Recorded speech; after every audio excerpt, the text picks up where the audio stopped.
मेरी आवाज आ रही है? सही। बिस्मिल्लाहिर्रहमानिर्रहीम।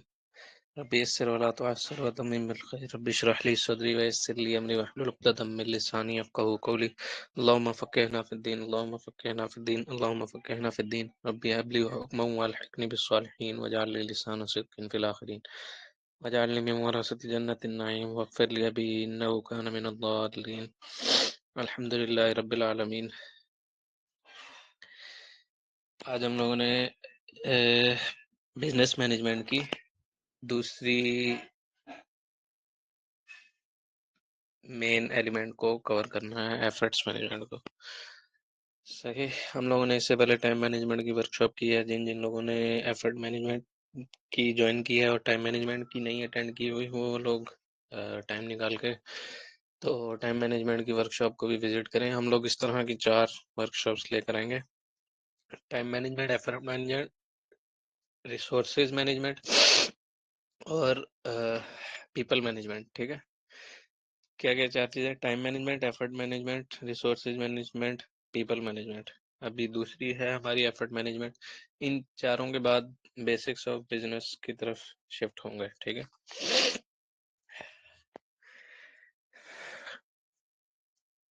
ट्रेडिशन और कल्चर और हमारी मॉडर्निटी और इन सब के बीच में हमारी जो एग्जिस्टेंस है सेल्फ की, उसको कंप्लीट अंडरस्टैंड करने के लिए, उसको कंप्लीट पोटेंशियल पे यूटिलाइज करने के लिए, उसके पोटेंशियल की एप्लीकेशन को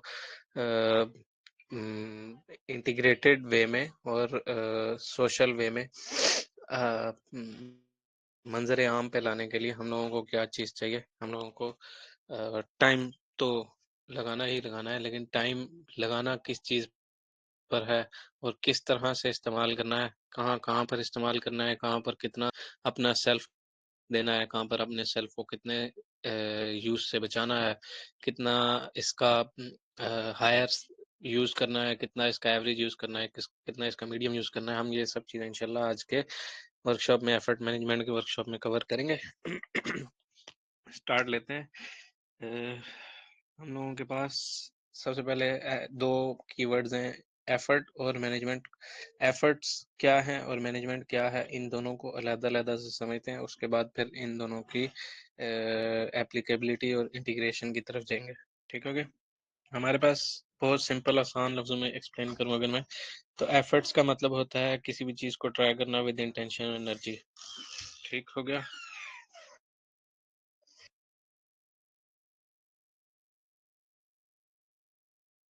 ये 1-2 मिनट दीजिएगा, यहाँ पे अजान हो रही है।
अच्छा जी, कॉन्सेप्ट ऑफ एफर्ट्स को हम समझ रहे थे।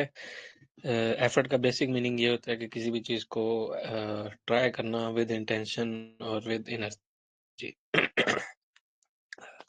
हमारे पास जो टोटल आज के हम थीम कवर करेंगे 1, 2, 3, 4, 5, 5 के करीब हम लोग थीम कवर करेंगे। तो जो हमारे पास एफर्ट होती है बेसिकली, इसकी रियलिटी क्या है, इसकी एग्जिस्टेंस क्या है, ये ज़्यादा बेहतर तरीके से तब समझ में आ सकती है इंसान को जब वो एफर्ट के अंदर लगाई जाने वाली ट्राई कोशिश को और एनर्जी को और इंटेंशन को अच्छे से समझ सकता है।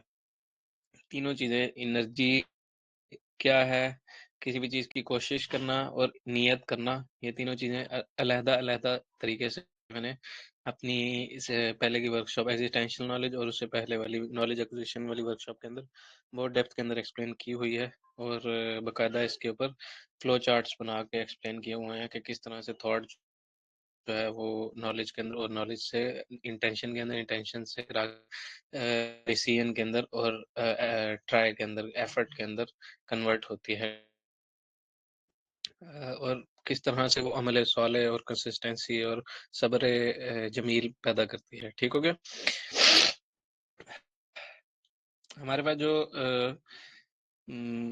एग्जिस्टेंस ऑफ एफर्ट है, उसको अगर हम समझने की कोशिश करें तो बेसिकली ये एक रियल फिनोमेना है और ऑब्जर्वेबल फिनोमेना है, यानी जो कि रियलिटी के अंदर मौजूद होता है और देखा भी जा सकता है, ज़ाहिर नज़र भी आता है, लेकिन इसको सिर्फ फील किया जा सकता है, इसको फिजिकली या इसको टच नहीं किया जा सकता या इसको एम्पिरिकली प्रूव नहीं किया जा सकता है। तो बेसिकली ये क्या है, ये हमारे सबकॉन्शियस के अंदर होता है, लेकिन ये इमेजिनरी नहीं होता है। इमेजिनरी इन अ सेंस कि इसकी एक रियल एग्जिस्टेंस होती है। और इसके अंदर हम लोग फिर आगे फर्दर क्लासिफिकेशन करते हैं एफर्ट के अंदर के जो एफर्ट है वो लगाई किसके खिलाफ जा रही है, स्टार्ट कहाँ से हो रही है, एंड कहाँ पे होगा। जो स्टार्ट होता है उसको हम इंटेंशन से ले लेते हैं और जहाँ पे एंड करते हैं उसको हम गोल कह देते हैं, और जो बीच में आने वाली मुश्किलात होती हैं उसको हम रेजिस्टेंस कह देते हैं। और इस सब के बीच में जो एप्लीकेशन के दौरान जो एनर्जी लगती है बेसिकली, उसको हम रेजिस्टेंस की शेप में अप्लाई करते हैं। ठीक है? अगर आगे से कोई रेजिस्टेंस नहीं होगी तो एफर्ट भी कोई जनरेट नहीं होती है। ये बेसिकली एक बहुत सिंपल सी एफर्ट की रियलिटी एग्जिस्टेंस है। इसको इंशाल्लाह हम मजीद डेप्थ में कवर करेंगे। हमारे पास जो स्पिरिचुअल पर्सपेक्टिव्स हैं, साइंटिफिक पर्सपेक्टिव्स हैं और फिलोसॉफिकल पर्सपेक्टिव्स हैं, इनके अंदर हमारे पास जो एफर्ट्स होती हैं बेसिकली वो 4 से 5 टाइप्स की होती हैं, जिसमें हमारे पास फिजिकल एफर्ट आ जाती है, हमारी मेंटल एफर्ट आ जाती है, हमारी इमोशनल एफर्ट आ जाती है, हमारी स्पिरिचुअल एफर्ट आ जाती है और हमारी मेटाफिजिकल एफर्ट आ जाती है। इस तरह से हमारी मिस्टिक एफर्ट आ जाती है। तो हमारे पास जो डिफरेंट क्वेश्चंस हैं ह्यूमन के, उन सारे क्वेश्चंस के ऊपर लगने वाली अलग अलग एफर्ट्स कैलकुलेट की जाती हैं और उसकी बेस पर एफिशिएंसी जनरेट की जाती है। एफिशिएंसी क्या है, ये एग्जिस्टेंशियल नॉलेज के अंदर मैंने एक्सप्लेन किया था। सेल्फ एस्टीम, सेल्फ वर्थ और सेल्फ की कदर को जहाँ पर मैंने एक्सप्लेन किया था, तो वहां पर मैंने काफी डेप्थ में एफिशिएंसी को एक्सप्लेन किया था कि किस तरह से एफिशिएंसी जनरेट हो सकती है। एक ऐसी सेल्फ जिसके अंदर सेल्फ एस्टीम हो, सेल्फ वर्थ हो, सेल्फ कॉन्फिडेंस हो, तो वो अपने मैक्सिमम पोटेंशियल को अचीव करती है। लेकिन ये self esteem, self worth, self potential, self की कॉन्फिडेंस, ये सारी चीजें एक्वायर कैसे होती हैं, ये सारी चीजें डेवलप कैसे होती हैं, उस डेवलपमेंट के प्रोसीजर के अंदर हम लोगों को सबसे पहले टाइम लगाना पड़ता है और उसके बाद जो दूसरी चीज हमारी लगती है वो एफर्ट्स लगती हैं।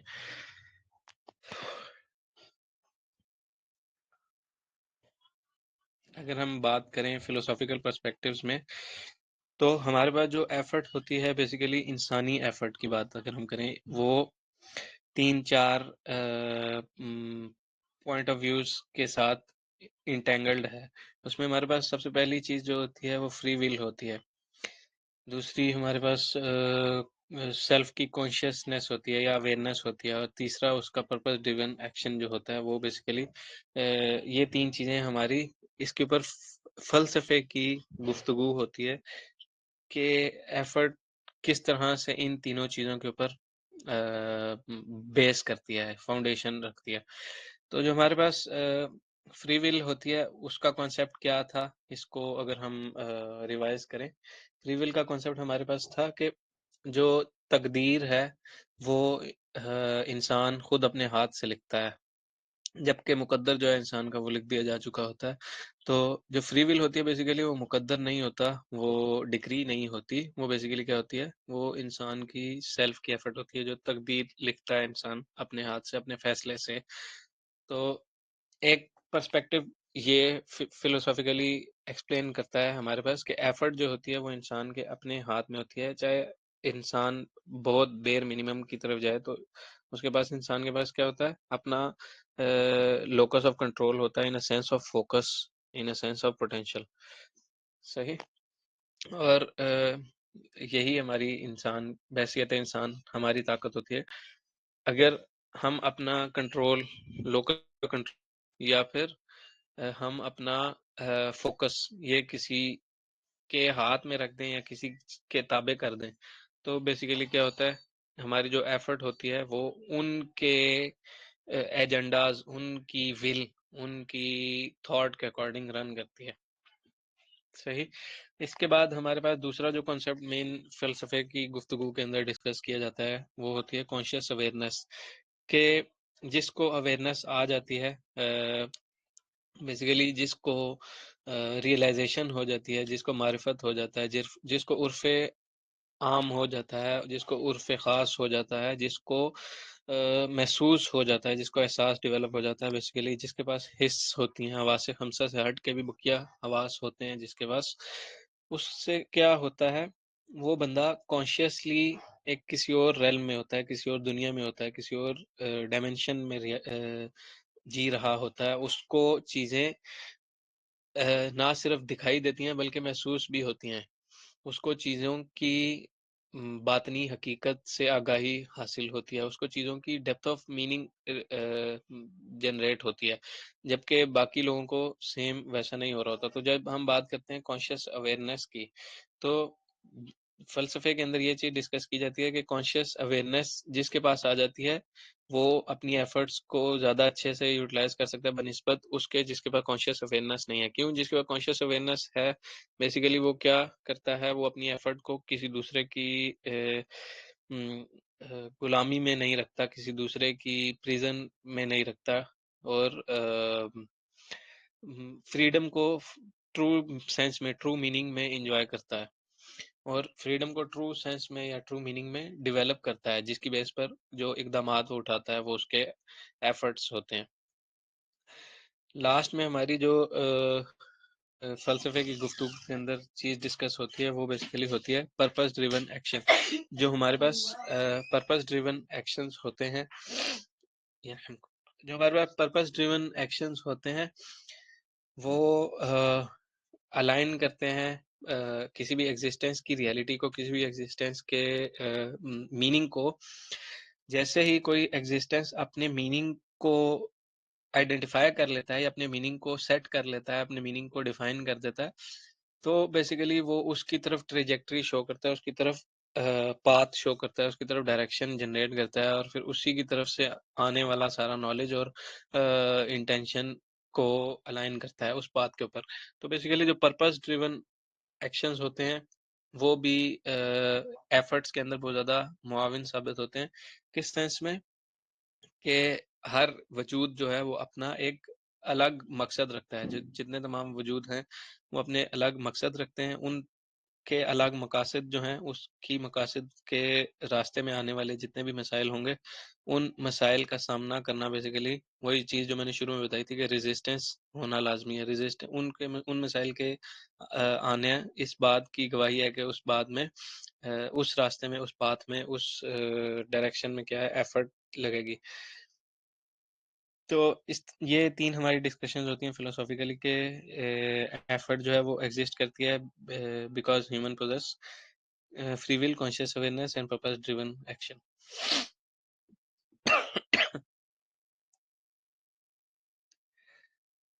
इन तीनों चीज़ों को अगर हम एक सिंपल एग्जांपल से समझने की कोशिश करें तो हमारे पास अगर कोई बंदा है उसको फजर में उठना है, या अगर कोई बंदा है उसको जिम में जाना है, तो उसको सबसे पहले अपनी फ्री विल जनरेट करनी पड़ेगी। उसको ये रियलाइज़ करना पड़ेगा कि उसके पास फ्री विल है, वो जा सकता है, जिम में जा सकता है, फजर की नमाज़ पढ़ सकता है, ठीक है? उसके बाद उसको एक कॉन्शियस अवेयरनेस चाहिए। कॉन्शियस अवेयरनेस का मतलब ये है कि उसको रियलाइज़ हो, उसको आइडेंटिफ़ाई हो के उसको अवेयरनेस हो कि क्या करना क्या है, वहाँ जाके होता क्या है, वहाँ पर किस-किस तरह से एफर्ट यूटिलाइज़ होती है। और लास्ट चीज़ जो हमने डिस्कस की थी पर्पस ड्रिवन एक्शन, वो वहाँ जाकर एक गोल सेट करेगा कि मैंने फजर की नमाज में इतनी रकतें अदा करनी है, ये मकासद है मेरी फजर की नमाज के, इतने इस्कार करने हैं, इतना सेल्फ को इन्हेंस करना है, जिम में जाना है तो इतने रेप्स एंड सेट्स लगाने हैं, ठीक? तो बेसिकली ये क्या है, पर्पस ड्रिवन एक्शन हो गए। अगर तमाम चीज़ें ऑटोमेटिकली हो रही होती तो एफर्ट्स की एग्जिस्टेंस खत्म हो जाती, या दूसरे मीनिंग्स में अगर तमाम पाथ्स के अंदर रेजिस्टेंस खत्म हो जाती तो एफर्ट्स मीनिंगलेस हो जाते। हमारे पास फलसफी मशहूर फ़लसफ़ों में अगर हम एक एग्ज़ाम्पल ले लें अरस्तू की, एरिस्टोटल की, तो उसने ह्यूमन एक्शंस को पर्पसफुल मूवमेंट और goal oriented actions, purpose driven actions के साथ अलाइन किया है, और एफर्ट्स को फ़ोर्स एक्सप्लेन किया है। कौन-सी फ़ोर्स? जो कि एक इंसान की सेल्फ की डिज़ायर और मूवमेंट की अचीवमेंट के अंदर हायल होने वाले एनर्जी को कहा जाता है, या फ़ोर्स को कहा जाता है, ठीक है?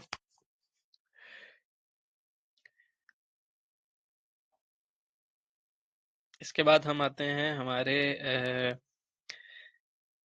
साइंटिफिक पर्सपेक्टिव की तरफ, स्पिरिचुअल उसके बाद डिस्कस करते हैं। साइंटिफिक पर्सपेक्टिव में हमारे पास जो कॉन्सेप्ट एक्सप्लेन हुआ होता है एफर्ट का, वो एप्लीकेशन ऑफ की शेप में होता है। अगर फोर्स जो है वो कोई डिस्प्लेसमेंट क्रिएट करती है तो वो वर्क क्रिएट होता है। ये साइंटिफिक एक्सप्लेनेशन है कि work is equals to force into displacement. तो वो जो स्पेसिफिक एफर्ट है वो रिलाई करती है उस फोर्स के अंदर। जब वो फोर्स अप्लाई की जाती है, उस फोर्स की एप्लीकेशन की वजह से जो डिस्टेंस क्रिएट होता है उसको वर्क कहा जाता है। यहाँ पर एक लूप होल ये साफ वाज़ेह नज़र आता है कि साइंस जिस चीज़ को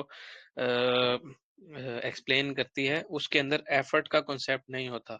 लेकिन साइंस क्योंकि एम्पिरिकल है तो एफर्ट को नलिफाई नहीं करती है, एफर्ट को बस कैलकुलेट नहीं करती है। साइंस क्या करती है? फोर्स को कैलकुलेट करती है, या डिस्टेंस, डिस्प्लेसमेंट, या जितनी भी एक जगह से दूसरी जगह तक तय हुआ फासला, उसको कवर करती है, और इस सब को वर्क की डेफिनेशन के अंदर काउंट करती है, लेकिन एफर्ट्स को इसके अंदर वैल्यू नहीं करती है, या एफर्ट्स को इसके अंदर कैलकुलेशन नहीं करती है, जिसकी वजह से जो कंप्लीट रियलिटी होती है, पिक्चर होती है कंप्लीट एग्जिस्टेंस की, उसके एक एस्पेक्ट्स को या पार्शियल रियलिटी को ऑब्जर्व कर लेता है इंसान थ्रू साइंस, लेकिन कंप्लीट रियलिटी को नहीं ऑब्जर्व कर पा रहा होता। इसकी अगर मैं एग्जांपल दूं, हमारे पास बायोलॉजी में जो मॉलिक्यूल्स होते हैं वो क्या करते हैं? एनर्जी कंज्यूम करते हैं। माइटोकॉन्ड्रिया के अंदर हमारे जो एटीपी होता है वो एफर्ट्स जनरेट करता है, लेकिन उस एफर्ट को कैलकुलेट नहीं किया जाता है। बिल्कुल इसी तरह हमारा जो दिमाग है वो ग्लूकोज को एक्वायर करता है, और ग्लूकोज की एक्विजिशन के अंदर डिफिकल्ट थिंकिंग को जनरेट करता है, प्रोसेसिंग को जनरेट करता है, एनालिसिस को जनरेट करता है। इस सब के बावजूद जो एफर्ट लगती है उसको कैलकुलेट नहीं कर सकता। उसको उसके फोर्स को, उसके वर्क को, उसकी डिस्प्लेसमेंट को कैलकुलेट कर लेता है, लेकिन उसमें क्या है कि एफर्ट्स को नलिफाई कर देता है, एफर्ट्स को कैलकुलेट नहीं कर पा रहा होता। इसी के मद्दे मुकाबिल अगर हम देखें, हमारे पास जो स्पिरिचुअल पर्सपेक्टिव है या जो मिस्टिकल पर्सपेक्टिव है, दोनों अलग चीज़ें हैं। जो हमारे पास स्पिरिचुअल पर्सपेक्टिव है उसके अंदर हमारे पास कॉन्सेप्ट आ जाता है स्पिरिट का। और बेसिकली जो स्पिरिट होती है उसको कंसीडर किया जाता है कि वो सबकॉन्शियस में एग्जिस्ट करती है, या वो इमेजिनरी बीइंग है, या वो एम्पिरिकल बीइंग नहीं है, ठीक है, या मेटाफिजिकल बीइंग है। तो उसकी एफर्ट्स को हम फील कर सकते हैं, लेकिन उसकी एफर्ट्स को हम देख नहीं सकते हैं। उसकी एफर्ट्स को हम महसूस कर सकते हैं, उसकी एफर्ट्स को हम टेंजिबल या कैलकुलेशन के मैथमेटिकल पर्सपेक्टिव्स के अंदर नहीं ला पाते। जो स्पिरिचुअल पर्सपेक्टिव है वो स्पिरिट की एग्जांपल्स देता है। स्पिरिट कहते हैं असल में नफ्स को। स्पिरिट की जितनी भी एफर्ट होती है उसको, जो हमारे पास लिटरेचर आता है स्पिरिट का, चाहे वो रिलीजन से आ रहा हो, चाहे वो फिलोसॉफिकली आ रहा हो, चाहे वो हमारे पास आ रहा हो थ्रू एक्सपीरियंस, थ्रू जजमेंट, और थ्रू इनर या एक्सटर्नल वैलिडेशन, ठीक है। तो इन तमाम नॉलेज के अंदर हम लोगों को क्या चीज देखने में नजर आती है कि जो स्पिरिट का नॉलेज होता है वो ड्राइव करता है किस चीज को, सेल्फ की स्ट्रगल को।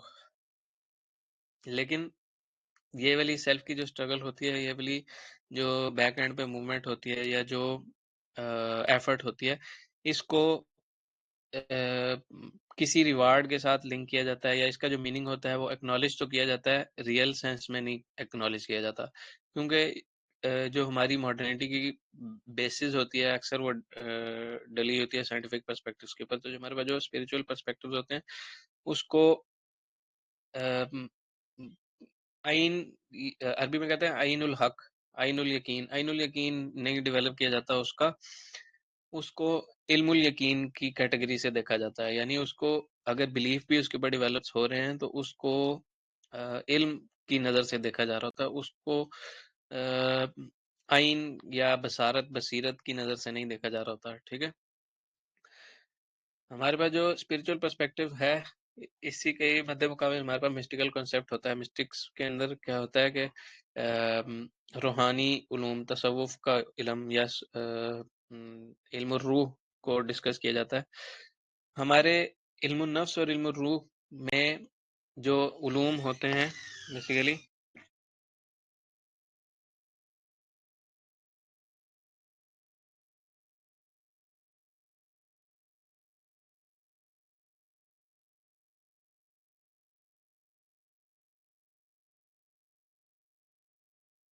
हमारे जो इल्म रूह और इल्म नफ्स के जो उलूम होते हैं बेसिकली, ये अपने वजूद के अंदर, अपनी रियलिटी के अंदर खुद इस बात की एग्जाम्पलिफिकेशन होते हैं, इस बात की वैलिडेशन होते हैं, इस बात की रीअश्योरेंस होते हैं कि ये उलूम किसी वजूद से निकल के आ रहे हैं, और वो वजूद का पाया जाना लाजिम मलजूम हो जाता है। एक ऐसा वजूद जिसको डिनाई नहीं किया जा सकता, लेकिन उसको ऑब्जर्व नहीं किया जा सकता, उसको एम्पिरिकली कैलकुलेट नहीं किया जा सकता, उसको मैथमेटिकली या टेंजिबली कैलकुलेट नहीं किया जा सकता, लेकिन रैशनली और लॉजिकली उसको अंडरस्टैंड किया जा सकता है। तो एक ऐसा इल्म, एक वजूद की एक ऐसा वजूद एक ऐसे इल्म को शनाख्त करवाता है, एक ऐसे इल्म की एक्सप्लेनेशन देता है। इस इसकी वजह से होता क्या है, हमारे पास जो अ, ऐसे उलूम होते हैं बेसिकली, वो बयान करने वाले लोग भी मुख्तस हो जाते हैं, और वो बयान करने वाले लोग उन सब के यहाँ एक चीज़ हम लोगों को कॉमन नज़र आती है कि चाहे वो रिलीजन के हों, चाहे वो फिलोसफी के हों, चाहे वो हमारे पास मिस्टिक्स के हों, चाहे वो इल्म इल्म नफ्स हो या इल्म रूह हो, इन दोनों को एक कैटेगरी में अगर लेके चलें, अगर वो फ़लसफ़े का आदमी है, अगरचे वो मज़हब का आदमी है, अगरचे वो आर्ट्स का आदमी है, उन सब के यहाँ हम लोगों को इस चीज़ की एसेंस नज़र आती है कि जो हमारे पास पर्सपेक्टिव्स हैं वो कहीं से डेवलप हो रहे हैं। वो कहीं से डेवलप होने का मतलब ये है कि उनके पीछे कोई वजूद है। उस वजूद का पाया जाना, उस वजूद का होना, इस चीज़ की अक्कासी करता है, इस चीज़ की अंडरस्टैंडिंग डेवलप करता है, इस चीज़ का फ़हम, इदराक डेवलप करता है कि क्या वो चीज़ कोई रेज़िस्टेंस भी जनरेट कर रही है कि नहीं, क्या वो चीज़ कोई डिमांड्स भी जनरेट कर रही है कि नहीं, कोई जस्टिस क्लेम कर रही है कि नहीं, कोई राइट्स वर्सेस रिस्पॉन्सिबिलिटीज़ का क्लेम कर रही है कि नहीं। तो इस सब की सेंस में क्या होता है, एक एफर्ट जनरेट होती है, एक फोर्स जनरेट होती है, एक 3 चीज़ें शुरू में मैंने बताई थी, इंटेंशन विद एनर्जी एंड एक intention with energy and effort या ट्राई कोशिश, ठीक है? तो ये सब चीज़ें डेवलप करवा रहा होता है, जिसकी वजह से हमारा जो कॉग्निटिव लोड है, जो हमारी स्ट्रेन होती है मेंटली, वो फ़ील तो हो जाती है, लेकिन उसको किसी स्ट्रक्चर के अंदर, किसी प्रैक्टिकल रियलिटी के अंदर, किसी विज़िबल रियलिटी के अंदर कन्वर्ट करने के लिए जो पाथ्स होते हैं, जो राहें होती हैं, जो अ, उम उम, एफर्ट होती है बेसिकली, वो डिफरेंट होती है बनिस्बत साइंटिफिक एफर्ट्स के। इसकी अगर एग्जांपल देके समझाऊँ तो बहुत अच्छे से समझ में आ जाएगा कि जो हमारी एनालिसिस ऑफ सेल्फ है, अगर कोई साइंटिफिकली सेल्फ को एफर्ट्स लगाना चाहता है तो उसको क्या लगेगा, उसको एम्पिरिकल इंस्ट्रूमेंटेशन डिवाइसेस और मीटर्स चाहिए होंगे। इसी के बरक्स हमारे पास जो स्पिरिचुअल एनालिसिस ऑफ सेल्फ करना चाह रहा होता है, स्पिरिचुअल अंडरस्टैंडिंग ऑफ सेल्फ की तरफ जा रहा होता है, या मिस्टिकल अंडरस्टैंडिंग ऑफ सेल्फ की तरफ जा रहा होता है, उसको मेटाफिजिकल या फिर जो बिलीफ है या डॉगमास के प्रिंसिपल्स होते हैं, उनके पाथ्स के थ्रू, उनके मीटर्स के थ्रू उसको कैलकुलेशन करनी पड़ती है, उसको राहें जनरेट करनी पड़ती हैं और उसको रेजिस्टेंस के खिलाफ एफर्ट जनरेट करनी पड़ती है। ठीक हो गया? यहाँ पर हमारे ये 3 concept, philosophical perspective, spiritual perspective और साइंटिफिक पर्सपेक्टिव कवर हो गया है। हमारी जो स्पिरिचुअल पर्सपेक्टिव्स हैं, ये आगे चल के एक्सप्लेन करती हैं हमारी जितनी भी मेंटल एफर्ट होती है उसको। मेंटल प्रोसेसेस जितने भी होते हैं, साइंस उसको किस नज़र से देखती है, साइंस उसको मुक़य्यद कर देती है दिमाग के अंदर, साइंस उसको हद लगा देती है कि वो एक थॉट से जनरेट हो रही है, लेकिन थॉट कहाँ से आ रही है, साइंस इसको एक्सप्लेन नहीं कर सकता। साइंस उसके आगे के जनरेट होने वाली imagination process, consciousness, self awareness या जो भी आगे के पाथ होते हैं, उसको एक्सप्लेन कर देता है। उसी के पीछे की जितनी भी राहें हैं, वो स्पिरिचुअल पर्सपेक्टिव से या मिस्टिकल पर्सपेक्टिव से एक्सप्लेन होती हैं। अगर हम बात करें बेस की, तो एफर्ट जो अपनी एग्जिस्टेंस में, अपनी बेस में जहाँ से डेवलप होती है, वो बेसिकली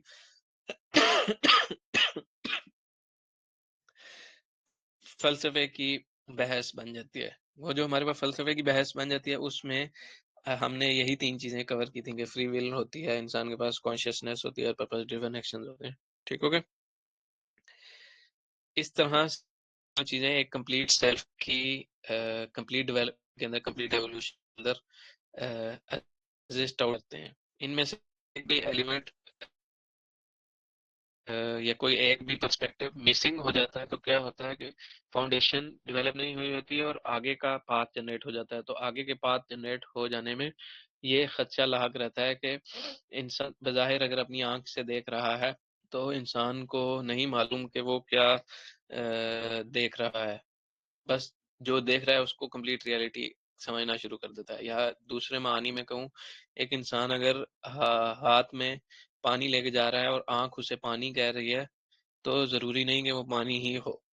वो बेस, फाउंडेशन या ओरिजिनेशन डेवलप नहीं हुई होगी, फ़लसफ़ा नहीं डेवलप हुआ होगा या स्पिरिट नहीं डेवलप हुई होगी, रूह नहीं बी बैक एंड पे डेवलप हुई होगी, एसेंस नहीं होगी, तो आगे का जितना भी मीनिंग डेवलप हो रहा है या आगे के जितने भी इम्पैक्ट जनरेट हो रहे हैं, एप्लीकेशंस जनरेट हो रही हैं, वो पार्शियल रियलिटी में आ जाएंगे, पार्शियल अंडरस्टैंडिंग, पार्शियल ऑब्जर्वेशन में जनरेट होंगे, ऑब्जेक्टिव प्रिंसिपल्स को डिफाई करने की तरफ जाएंगे, सब्जेक्टिविटी जनरेट करेंगे। हमारे पास इंसान क्या होगा, पानी को जहर को भी पानी समझ लेगा, ठीक।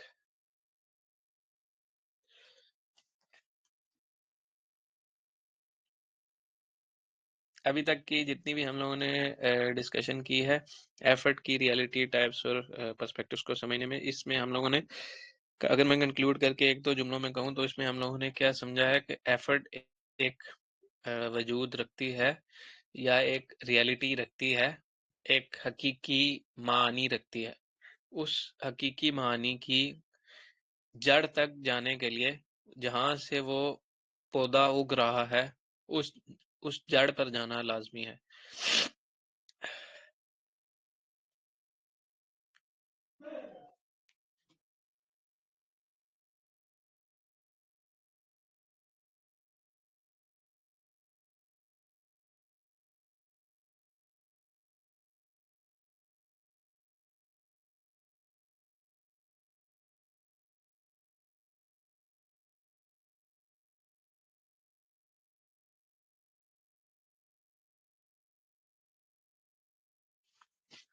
अच्छा जी, इसके बाद हम लोग थीम 2 को कवर करते हैं। हमारे पास जो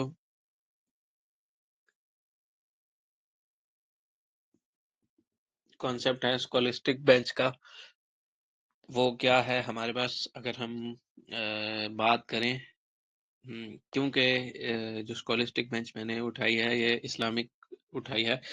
रीजन इसके पीछे ये है कि इस्लामिक कॉन्सेप्ट जितने भी होते हैं वो फिजिकल और मेटाफिजिकल दोनों एसेंस को जनरेट करते हैं।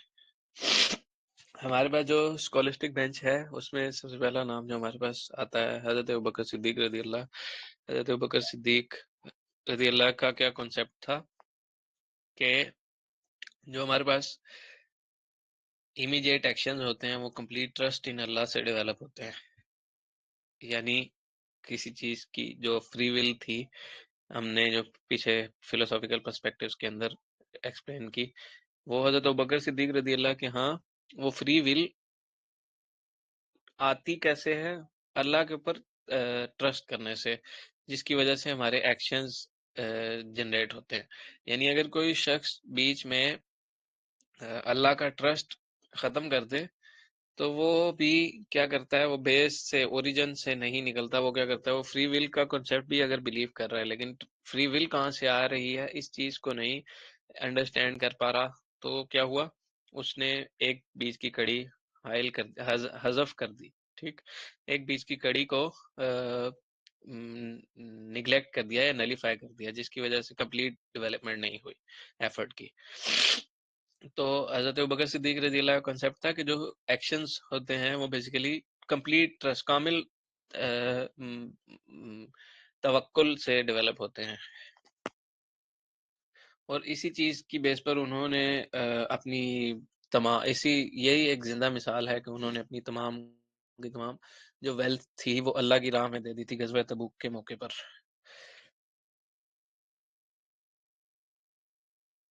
और जब उनसे सवाल किया गया था कि आपने घर पे कुछ छोड़ा है अपनी फैमिली के लिए, तो उन्होंने फरमाया था कि मैंने अल्लाह और उसका रसूल पाक सल्लल्लाहु अलैहि वसल्लम को छोड़ा है, तो घर वालों के लिए। तो बेसिकली ये क्या चीज एक्सप्लेन कर रही है, कंप्लीट ट्रस्ट।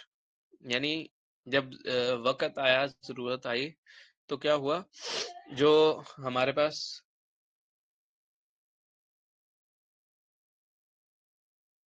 कामिल तवक्कुल था उसने इमीडिएट एक्शन भी डेवलप किया और साथ ही साथ उसने मीनिंग और रीजन को भी सेटिस्फाई किया।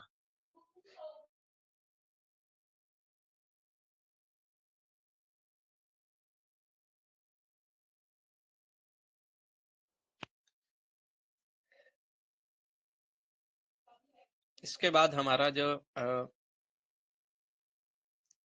दूसरा कॉन्सेप्ट आता है, सबसे पहली चीज हमने तवक्कुल को डिस्कस किया हजरत अबू बकर सिद्दीक रजी अल्लाह के कॉन्सेप्ट के थ्रू।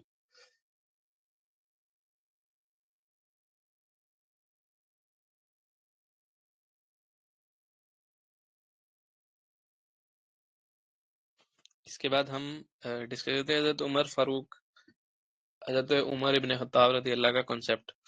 हज़रत उमर इब्न खत्ताब रज़ी अल्लाह के बारे में तमाम लोगों को जो एक सबकॉन्शियसली एक एसेंस जनरेट होती है या एक माइंड में पिक्चर जो जनरेट होती है, वो क्या होती है कि एक आदमी ऐसा जो जस्टिस का अलमबरदार है, रिस्पॉन्सिबिलिटी और सेल्फ अकाउंटेबिलिटी को मेंटेन करके रखे हुए है। तो हज़रत उमर फारूक रज़ी अल्लाह का बेसिकली कॉन्सेप्ट ऑफ एफर्ट भी यही था कि एक ऐसी एफर्ट जो कि जस्टिस को क्रिएट करे, जो कि रिस्पॉन्सिबिलिटी को क्रिएट करे और सेल्फ अकाउंटेबिलिटी को क्रिएट करे, और इसका आगाज पहले अपनी सेल्फ के साथ हो और उसके बाद फिर बिगर सेल्फ की तरफ बंदा प्रोजेक्ट करे। उनका एक मशहूर कॉल है जिसमें उन्होंने फरमाया था कि अपना मुहासबा पहले और बाकियों का बाद में। जी, अब ये चीज किस चीज की तरफ सिग्नल करती है, इशारा देती है कि जो जस्टिस है उसका भी अ, उसकी वजह से भी एक मीनिंग जनरेट होना चाहिए, उसकी वजह से भी एक या जस्टिस या रिस्पॉन्सिबिलिटी और राइट्स का बैलेंस, या दूसरे मीनिंग्स में अकाउंटेबिलिटी और एप्लीकेशन, ठीक है, इसका बैलेंस क्या है, ये कॉन्सेप्ट ऑफ एफर्ट की मीनिंग के अंदर एक कह लें प्रिज्म देता है, एक पर्सपेक्टिव देता है। पहली चीज क्या थी? तवक्कल। तवक्कल यानी कामिल ट्रस्ट, कामिल तवक्कल, बिलीफ डेवलप करने के लिए, जो बिलीफ है उसका कंप्लीट मीनिंग लेने के लिए हम लोगों को क्या दूसरी चीज चाहिए होगी? बैलेंस जनरेट करना होगा। वो बैलेंस को एग्जिस्टेंशियल नॉलेज के अंदर हम लोगों ने एक्सप्लेन किया था कि किस किस तरह से डिफरेंट पर्सपेक्टिव्स के डिफरेंट लेवल्स होते हैं जस्टिस के। तो हमारे पास जो वो जस्टिस या जो वो बैलेंस है, वो पहले बिलीफ के साथ भी डेवलप हो और उसके बाद फिर वो बिलीफ से जनरेट होने वाली जो एनर्जी है, उस एनर्जी के साथ भी डेवलप हो। अब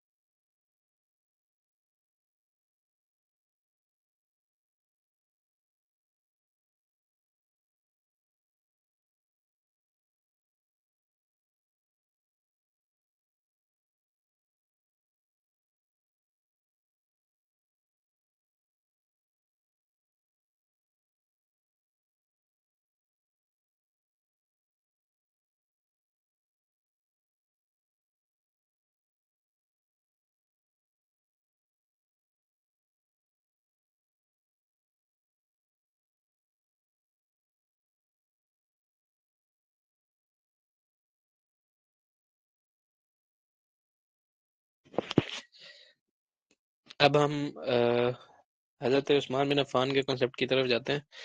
अभी तक हम लोगों ने दो चीज़ें डिस्कस की, जो कि मीनिंग ऑफ एफर्ट को या ट्रांसलेशन ऑफ एफर्ट को या जनरेशन ऑफ एफर्ट को पॉसिबल करती हैं। उसके अंदर हमारे पास सबसे पहली चीज़ क्या है, हमने डिस्कस की ट्रस्ट, या उसको दूसरे मीनिंग्स में कहूँ फेथ या बिलीफ, और उसके पैरेलल में हमारे पास दूसरा प्रिज्म क्या है, दूसरा पर्सपेक्टिव क्या है? Justice, balance, responsibility, accountability.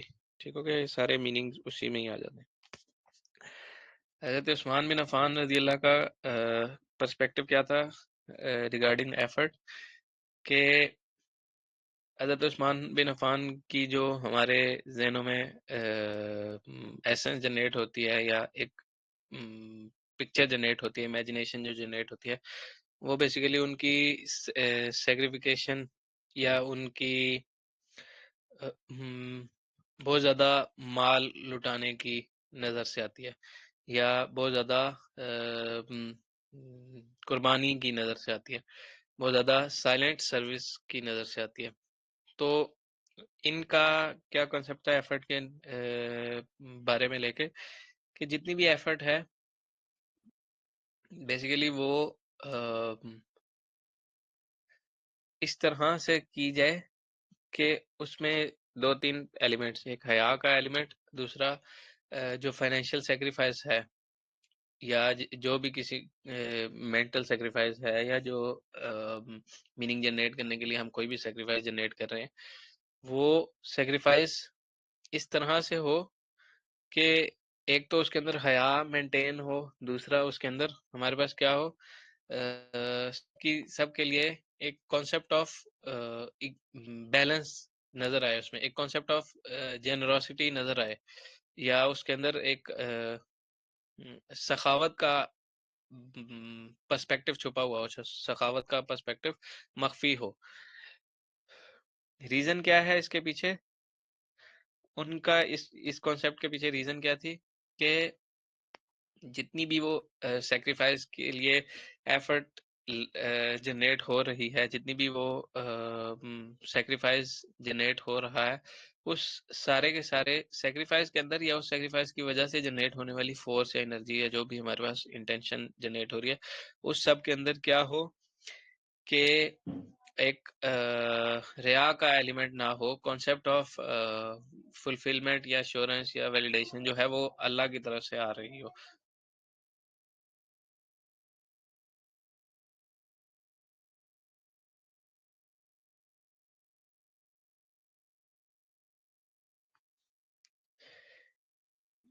अब ये जो हजरत उस्मान बिन अफ़्फ़ान का कॉन्सेप्ट हमारी तरफ आता है, ये बेसिकली आता है इनकी सखावत को लेके, इनके फाइनेंशियल सेक्रीफाइस को लेके। तो अगर हम स्पेसिफिक कर दें इनकी एफर्ट के मीनिंग को फाइनेंसिस के मीनिंग्स में, तो हमारे पास जो वेल्थ की इन्वेस्टमेंट है, या जो वेल्थ की सेक्रिफिकेशन है, या जो हमारे पास जेनरोसिटी है, इसकी मीनिंग या इसकी रीजन कहाँ से जनरेट हो रही हो, इटर्नल रिटर्न से जनरेट हो रही हो, या फिर कॉन्सेप्ट ऑफ जनरोसिटी से जनरेट हो रही हो, एक लॉन्ग टर्म इम्पैक्ट से, या फिर तमाम उम्मत इस्लामिया के ऊपर नाजिल होने वाली जो रहमत है, या जो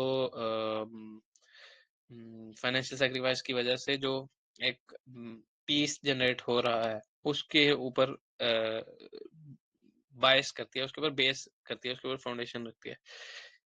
यानी हमारे पास देखें तीन चीजें एफर्ट के, एक एफर्ट का बबल हो, उसके कॉन्सेप्ट को समझने के लिए तीन डिफरेंट पर्सपेक्टिव आ गए। सबसे पहले हमारे पास कौन सा है? तवक्कुल का बिलीफ।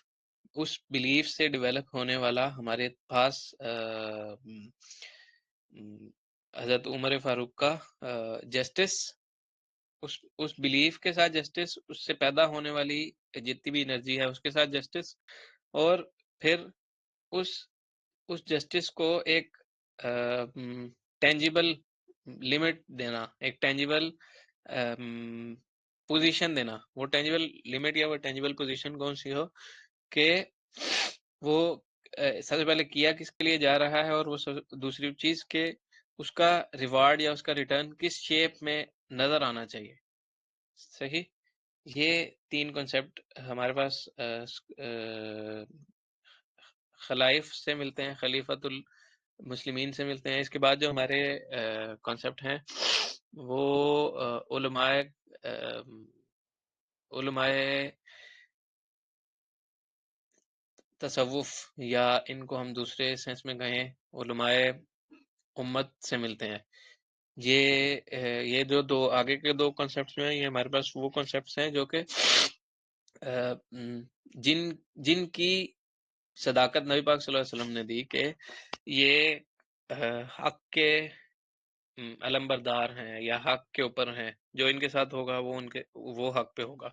यानी एक एक किसी भी एग्जिस्टेंस को समझने के लिए एक हमारे पास वो वाला कॉन्सेप्ट हो जो कि इल्म के थ्रू आता है, और दूसरा वो वाला कॉन्सेप्ट हो जो कि सदाकत का कॉन्सेप्ट है, या जो हक का कॉन्सेप्ट है। इससे इन दोनों के पोजेशन से होता क्या है, हमारे पास दो ऐसी सिचुएशंस का हाल निकलता है जो कि कई दफा हमें हक की बजाय हम लोगों को मसलिहत का तकाजा पकड़ना पड़ता है, और कहीं जगह पर हम लोगों को, और वो मसलिहत बेसिकली अपनी एग्जिस्टेंस में हक बन जाती है। और दूसरी जगह पर हम लोगों को क्या है, हक का तकाजा पूरा करना पड़ता है और मसलिहत के खिलाफ जाना पड़ता है। इस इस दोनों सेंस में क्या होता है हमारे पास कि हमारे पास जो ताइद होती है, नुसरत होती है, वो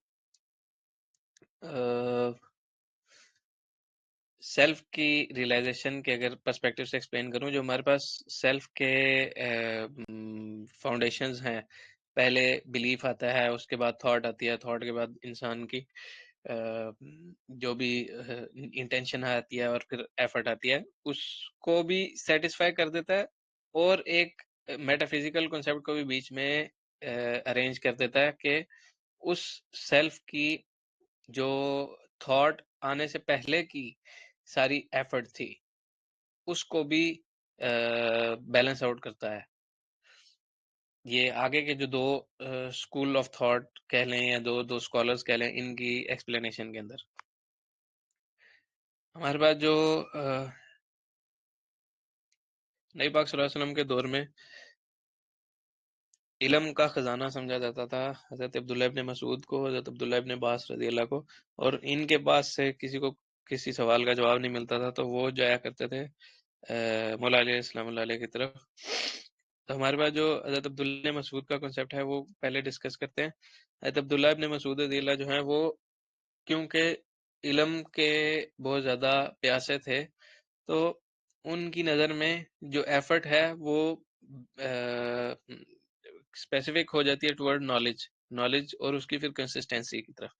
ये नॉलेज एक्वायर करना है, नॉलेज की वजह से ही क्या होगा, हक व बातिल की फुरकान में मदद हासिल होगी। इनके यहाँ जो एफर्ट का कॉन्सेप्ट था वो ये था कि कॉन्टिन्यूस लर्निंग करे बंदा और कॉन्टिन्यूसली हम्बल रहे। इसी के मिसाल में हम देखें उनकी लाइफ को, तो उन्होंने क्या किया कि उन्होंने अपनी तमाम जिंदगी जो थी वो डेडिकेट कर दी लर्निंग ऑफ कुरान की तरफ, डायरेक्ट फ्रॉम नबी पाक सल्लल्लाहु अलैहि वसल्लम। अब हमारे पास जो मौला अली इस्लाम का कॉन्सेप्ट था वो ये था एफर्ट का कि इसके अंदर सारे एलिमेंट्स एफर्ट्स के एक साथ जमा हो जाएंगे। हमारे पास जो सबसे पहला है कि वो नॉलेज की तरफ एफर्ट करना, दूसरा करेज की तरफ एफर्ट करना, और तीसरा इनर स्ट्रगल। यानी अगर मैं इसको इस पर्सपेक्टिव से समझाऊं, हमारे पास फिलोसॉफिकली भी अलाइंड हो बंदा, स्पिरिचुअली भी और मिस्टिकली भी, और हमारे पास साइंटिफिकली भी।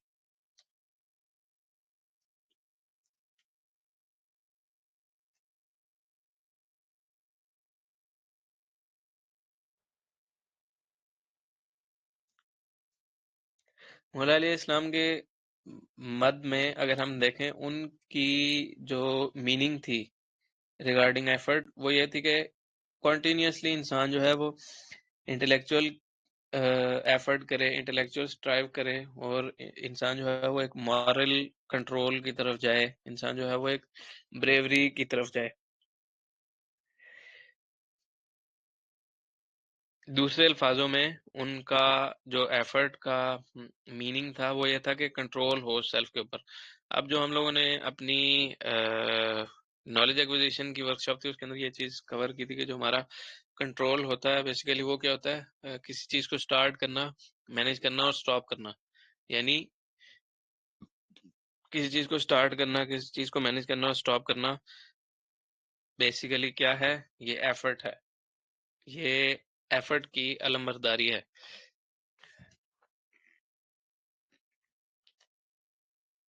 इन पांचों के कॉन्सेप्ट से जो हम लोगों को एक फ्रेमवर्क डेवलप होता है मेंटली, वो हमारे पास ये डेवलप होता है। सबसे पहले जो डॉगमा है उसके पीछे कोई रीजन हो, यानी जो तवक्कल है वो उसके कामिल होने के पीछे कोई वजह हो। ठीक।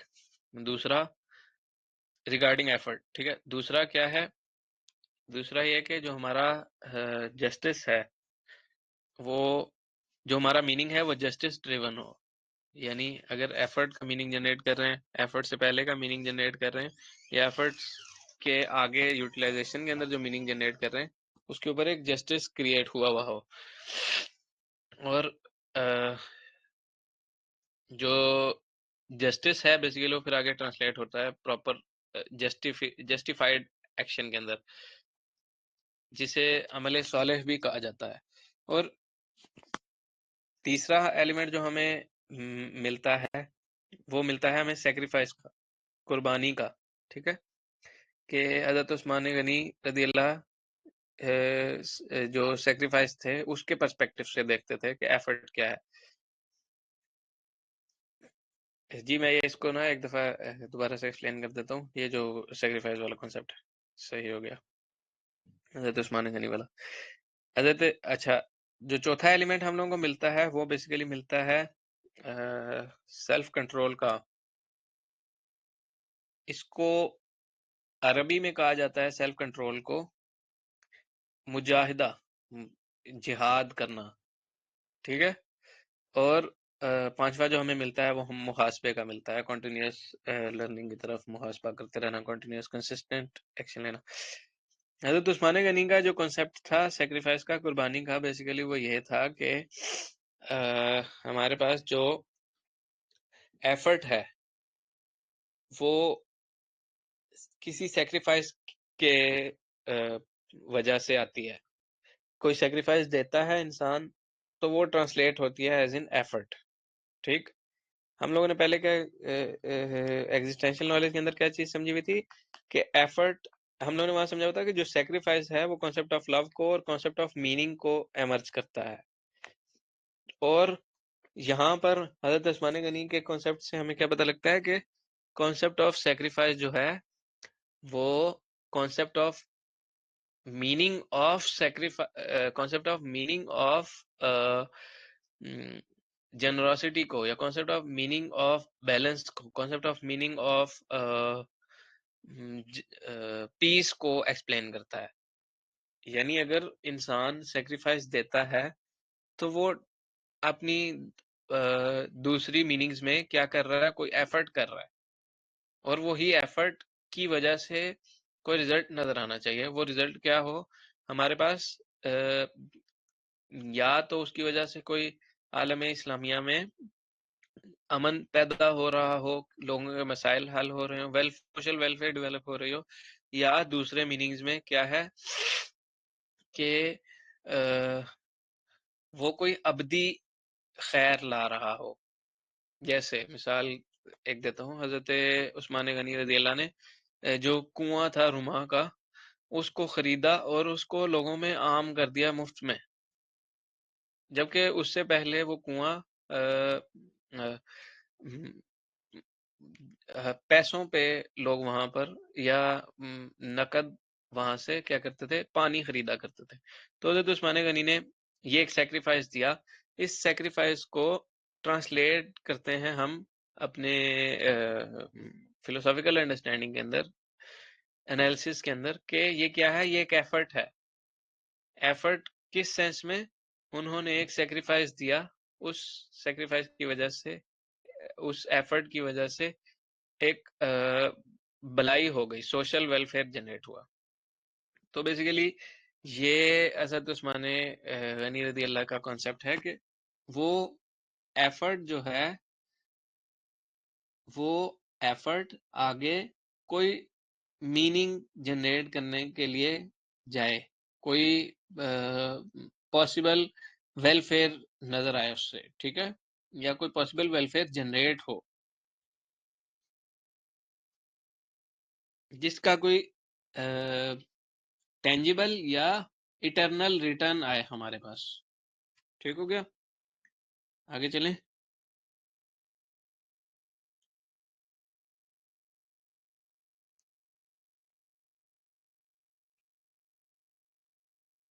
हाँ, मैं वो वाली बात भी फिर से एक्सप्लेन कर देता हूँ। मैं ये चीज एक्सप्लेन कर रहा था कि हमारे पास जो एक किसी भी सिचुएशन होती है, कम्युनिकेशन का इशू हो सकता है, लेकिन वो मसला नहीं है। जो वो तो जो आप जिस जिस सेंस में आप जा रहे हैं ना, वो वाली सेंस मैंने एक्सप्लेन किया था। मैंने ये एक्सप्लेन किया था कि एक एफर्ट है, फॉर एग्जांपल एक एफर्ट का बबल बना हुआ है, एफर्ट को हम किस सेंस में देख सकते हैं? मसलहत की सेंस में भी देख सकते हैं और हम एफर्ट को अ, हकीकत की नज़र से भी देख सकते हैं। हकीकत की नज़र से का कहने का मतलब ये है कि जो वक़्त का तकाज़ा है, जैसे आज के दौर की अगर मैं एग्ज़ाम्पल देके समझाऊँ तो बहुत अच्छे से समझ में आएगी कि आज के दौर का तकाज़ा है कि हम इज़राइल के खिलाफ खड़े हों या बातिल के खिलाफ खड़े हों। ठीक हो गया? अब यहाँ पर मसलहत वाला एफर्ट मीनिंगलेस हो जाता है। लेकिन इसी के ही पैरेलल में जब हम देखें कि अ, बड़ी भलाई आ रही है, जैसे नबी पाक सल्लल्लाहु अलैहि वसल्लम ने सुलह हुदैबिया के मौके पर देखा था। जब बड़ी भलाई आ रही है, तो एफर्ट मसलहत वाली चूज़ की।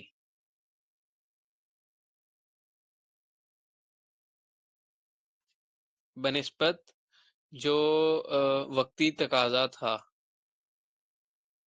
यानी क्योंकि पूरे मदीना के लोग, पूरे मदीना के बासी जो थे, वो हज करने के लिए आए थे।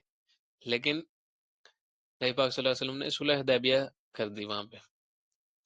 तो अब लोगों का माल सर्फ हुआ था, लोगों की एफर्ट लगी थी, लोग अब बड़ी-बड़ी दूर से सफ़र करके आ रहे थे और उस ज़माने में तो सफ़र भी मुश्किल था। तो वो सारी क्या थी, वो एक एफर्ट थी।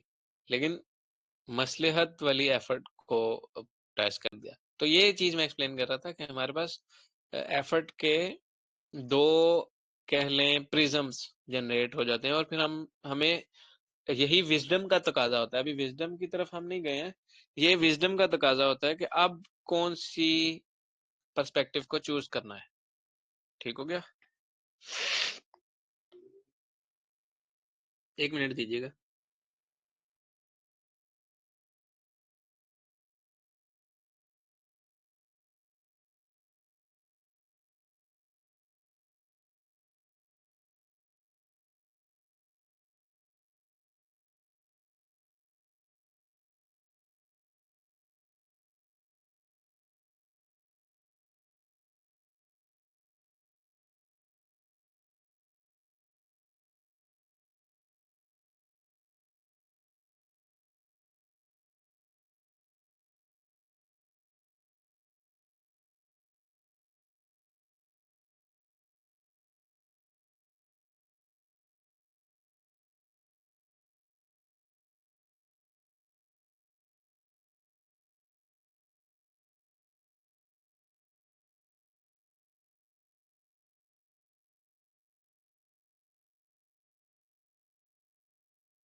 अच्छा, अभी तक जो हमने एफर्ट की रियलिटी और उसकी टाइप्स और उसके पर्सपेक्टिव्स को समझा है और फिर स्कॉलिस्टिक बेंच की नज़र से हम लोगों को और भी मीनिंग्स उसके नज़र आए, उस सब में किसी को कोई सवाल है तो बता दें, वरना फिर हम आगे चलते हैं।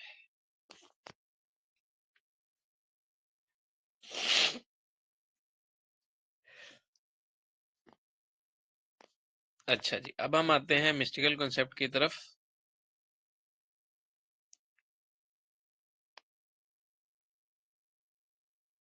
हाँ, ये वाले एक दफ़ा फिर से कर देता हूँ। नियत, अमल, कुर्बानी, मुजाहिदा, मुहासिबा। ठीक है? ये 5 एलिमेंट इधर मैं ये ग्रुप में लिखे हुए भी भेज दूंगा। ठीक है? नियत, अमल, कुर्बानी, मुजाहिदा, मुहासिबा। नियत, अमल, कुर्बानी, मुजाहिदा, मुहासिबा। अब ये 5 एफर्ट के कह लें पैरामीटर्स हैं जो कि एक्सप्लेन के डायमेंशंस हैं, एक्सप्लेन के बिल्कुल डायमेंशन भी सही लफ्ज़ है, डायमेंशंस हैं जो एक्सप्लेन किए, लेकिन इनको स्कॉलिस्टिक बेंच की नज़र से एक्सप्लेन किया। ठीक है? कि वो इसको किस तरह से देखते थे। अच्छा जी, आ जाते हैं मिस्टिकल कॉन्सेप्ट की तरफ। हमारे पास टाइम कम है, जल्दी जल्दी ख़त्म करने की कोशिश करेंगे। हमारे 1 2 3 थीम्स रह गए हैं, जल्दी जल्दी कवर करने की कोशिश करते हैं।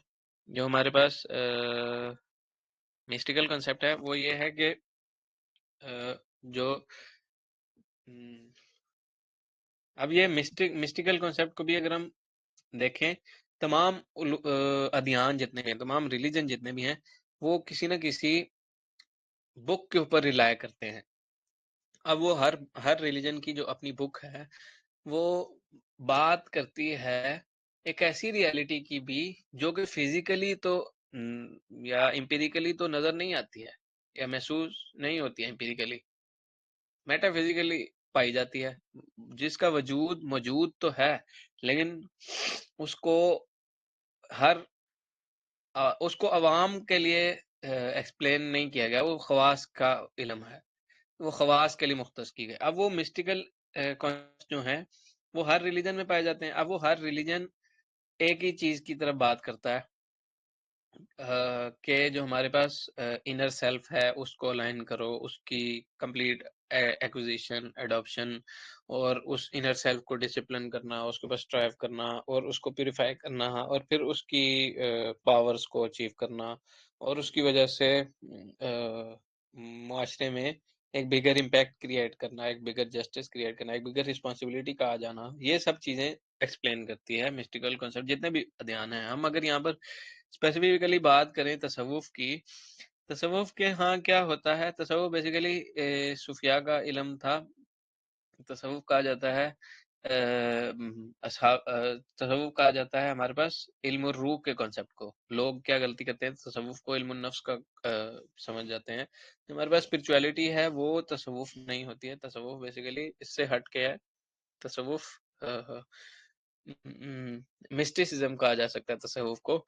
इल्म रूह उर्दू में इसको कहा जाएगा या अरबी में इल्म रूह, ना के इल्म नफ्स। ठीक है, जो इल्म रूह है उसके, या जो किसी भी वजूद की एसेंस होती है, बुनियाद, जड़, या main foundation, main building block, ठीक है, उसकी अगर हम बात करें तो वो बात करता है, तसव्वुफ बात करता है एफर्ट्स को मुजाहिदा की सेंस में, जो मौला अली का कॉन्सेप्ट था बेसिकली पीछे।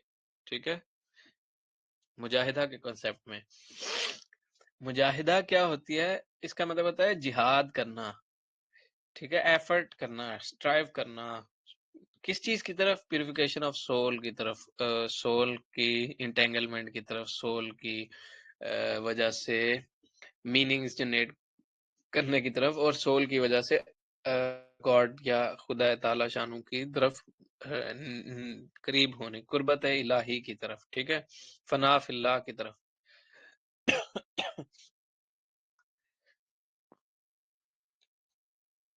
जी, इसी के बरक्स में जो हमारे पास स्पिरिचुअलिटी होती है वो फना फिल नफ्स की तरफ बात करती है, फना फिल मुर्शिद की तरफ बात करती है।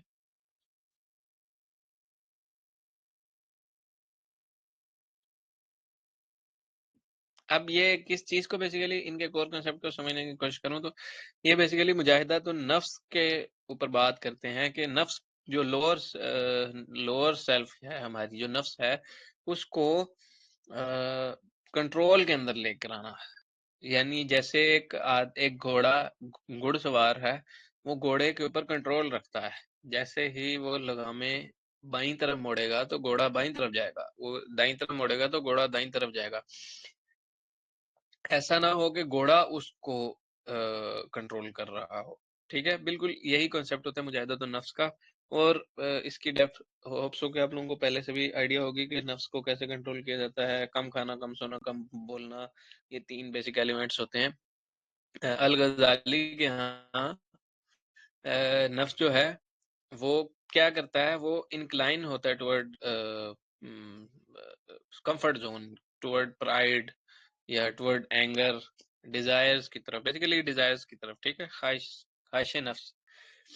तो अब क्या करना चाहिए, ख्वाहिश नफ्स को कंट्रोल करना चाहिए। अब वो किसी भी सेंस में हो, गुस्सा आ रहा है, गुस्से को कंट्रोल करें, नीयत को पाक करना।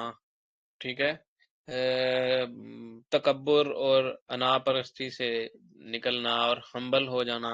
ठीक है, ये सारे के सारे क्या है, मुजाहिदतुन नफ्स हैं। मिस्टिकल कॉन्सेप्ट के अंदर ये समझा जाता है कि नफ्स को कंट्रोल सबसे पहला कदम नफ्स को कंट्रोल किया जाता है, उसके बाद नफ्स को कंट्रोल करने के बाद एक हम लोगों को पाथ खुल जाता है, हम लोगों को एक मेटाफिजिकल पाथ खुल जाता है, उस पाथ के ऊपर आगे एफर्ट्स करनी पड़ती हैं। फिर नफ्स को कंट्रोल करने के बाद इल्म हासिल करना पड़ता है, तालीम हासिल करनी पड़ती है, और फिर तालीम हासिल करने के बाद क्या किया जाता है, एक स्पेसिफिक किस्म के इरफान होते हैं इंसान को, या कश्फ होते हैं, और फिर उस उन इरफान या कश्फ के बाद क्या होता है, इंसान को वजदान होता है, और उसके बाद वहदत होती है, और फिर इश्क होता है, फिर मस्त होता है, मस्तानगी होती है, और इस तरह फिर आगे ये जाता जाता है। तो बेसिकली ये इनका कोर कॉन्सेप्ट था, मिस्टिक कॉन्सेप्ट। होप सो के इसको समझ में आ गया होगा। हमारे पास जो स्पिरिचुअल डिसिप्लिन है, उस स्पेसिफिक डिसिप्लिन की तरफ हम जाते हैं, क्योंकि जो सेल्फ के ऊपर कंट्रोल है, वो बेसिकली उसका दूसरे मीनिंग्स में मतलब यही होता है कि स्पिरिट के ऊपर कंट्रोल डेवलप हो जाना, ठीक है, नफ्स के ऊपर कंट्रोल डेवलप हो जाना। तो यहाँ पर पहले हम डिस्कस करते हैं नफ्स को कंट्रोल करने की तरफ। तो जो हमारे पास जो स्पिरिचुअल डिसिप्लिन होता है, बेसिकली सूफिया कराम के यहाँ इसको रियाज भी कहा जाता है। रियाज के यहाँ क्या होता है कि हम सोल की ट्रेनिंग कर रहे होते हैं, सोल की ट्रेनिंग की वजह से जो स्पिरिट होती है वो कंट्रोल में आना स्टार्ट हो जाती है, और जो होती है वो उसको जो जो चीज़ें चाहिए होती हैं लाजिम, वो प्रोवाइड की जाती हैं, और जो जो चीज़ें गैर लाजिम हैं वो उनसे बचा जाता है, और बहुत ज़्यादा मिनिमलिज्म की तरफ जाया जाता है, कम से कम चीज़ों में मैक्सिमम बेनिफिट उठाने की तरफ जाया जाता है, जिसकी वजह से क्या होता है कि कंट्रोल ऑफ डिजायर होती है एक कंट्रोल। इसमें क्या होता है, इंसान फॉर एग्जांपल अब क्योंकि रमजान चल रहा है, फास्टिंग करता है, तो कंट्रोल ऑफ डिजायर आती है। उसके बाद जिक्र की वजह से क्या होता है, उस कंट्रोल के ऊपर कंपैक्शन जनरेट हो जाती है, और फिर साइलेंस एक्वायर करता है। अगर इंसान खामोशी की तरफ जाता है तो बेहतर तरीके से इज़न और बसारत नज़र आती है, मिलती है इंसान को इज़न, बसारत, और बाकी जो सोल के सेंसेस होते हैं, एटसेट्रा एटसेट्रा। तो ये बेसिकली क्या है, एक किस्म का मुजाहिदा है। रियाज बेसिकली एक किस्म का मुजाहिदा है। जो हमारे पास जुनैद अल बगदादी का एक कॉल है कि जो अल्लाह की तरफ जाने की राह होती है वो अगर मैं इसको मफहूम में बयान करूं, अगर किसी ने अल्लाह की तरफ जाना है तो वो नबी पाक सल्लल्लाहु अलैहि वसल्लम के पीछे जाए। नबी पाक सल्लल्लाहु अलैहि वसल्लम के पीछे जाना है तो उसको अपने नफ्स के ऊपर कंट्रोल होना चाहिए, और अपनी सोल को डिसिप्लिन करना चाहिए। ये मफहूम है उनके एक कॉल का। अब उनके इस चीज के अंदर एक मीनिंग ऑफ एफर्ट जो है वो मख्फी है। वो ये कि जो एफर्ट है वो कंसिस्टेंट स्पिरिचुअल ट्रेनिंग की तरफ इंसान को फोर्स कर रहा है, ठीक है।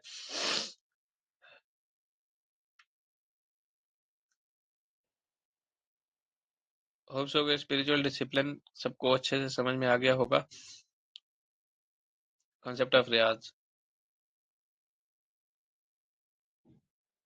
जी ठीक है। अच्छा, आगे चलते हैं स्ट्रगल बिफोर इल्यूमिनेशन के ऊपर। स्ट्रगल बिफोर इल्यूमिनेशन में हमारे पास नफ्स की वो वाली स्ट्रगल, एफर्ट, जो कि इल्यूमिनेशन से पहले पहले आती है, यानी इरफान से पहले पहले की एफर्ट है सारी। उसको एक्सप्लेन करते हैं, उसको अंडरस्टैंड करते हैं। रूमी का एक बड़ा खूबसूरत कॉल है मौलाना जलालुद्दीन रूमी का, कि जो जहां पर जख्म लगता है रोशनी भी वहीं से निकलती है। अब ये चीज बताने के पीछे मकसद क्या था कि जो स्ट्रगल होती है बेसिकली उसके बाद में सेक्रीफाइस आती है, पेन आती है और हार्डशिप्स आती हैं और रेजिस्टेंस आती है। उस सब को अंडरस्टैंड करने, एनालाइज करने और उसके बाद सबको समझने, समझकर इकदामात उठाने की वजह से क्या होता है, या तो बंदा डिस्कम्फर्ट को हमेशा हमेशा के लिए खैराबाद कर देता है, या फिर उसकी वजह से इल्यूमिनेशन एक्वायर हो जाती है, एक स्पिरिचुअल अवेकनिंग होती है इंसान को, रूह की प्रोजेक्शन होती है इंसान को। सही हो गया। स्ट्रगल से होता क्या है, जो कुलूब हैं, जो हार्ट हैं, वो कम्पैक्ट होते हैं, वो स्ट्रांग होते हैं और प्रिपेयर होते हैं फॉर डिवाइन क्लोजनेस। ठीक हो गया। सही है, बेसिकली मिस्टिकल कॉन्सेप्ट है। और फिर आखिर में इस सब के बाद एक आयत सुनाता हूँ मैं आपको। आखिर में क्या है, एफर्ट्स एंड इखलास है। इल्यूमिनेशन आ जाने के बाद क्या है, इखलास डेवलप करना और कंटिन्यूअस एफर्ट करते जाना है, कंसिस्टेंसी डेवलप करना। सूफिया कराम के यहाँ क्या होता है, इस चीज के ऊपर बहुत ज्यादा जोर दिया जाता है कि सिंसेरिटी डेवलप हो। ठीक है, हर अमल के अंदर इखलास हो। और अगर नहीं हो रही तो बेसिकली वो ईगो है, वो अना है, वो नफ्स है। ठीक हो गया।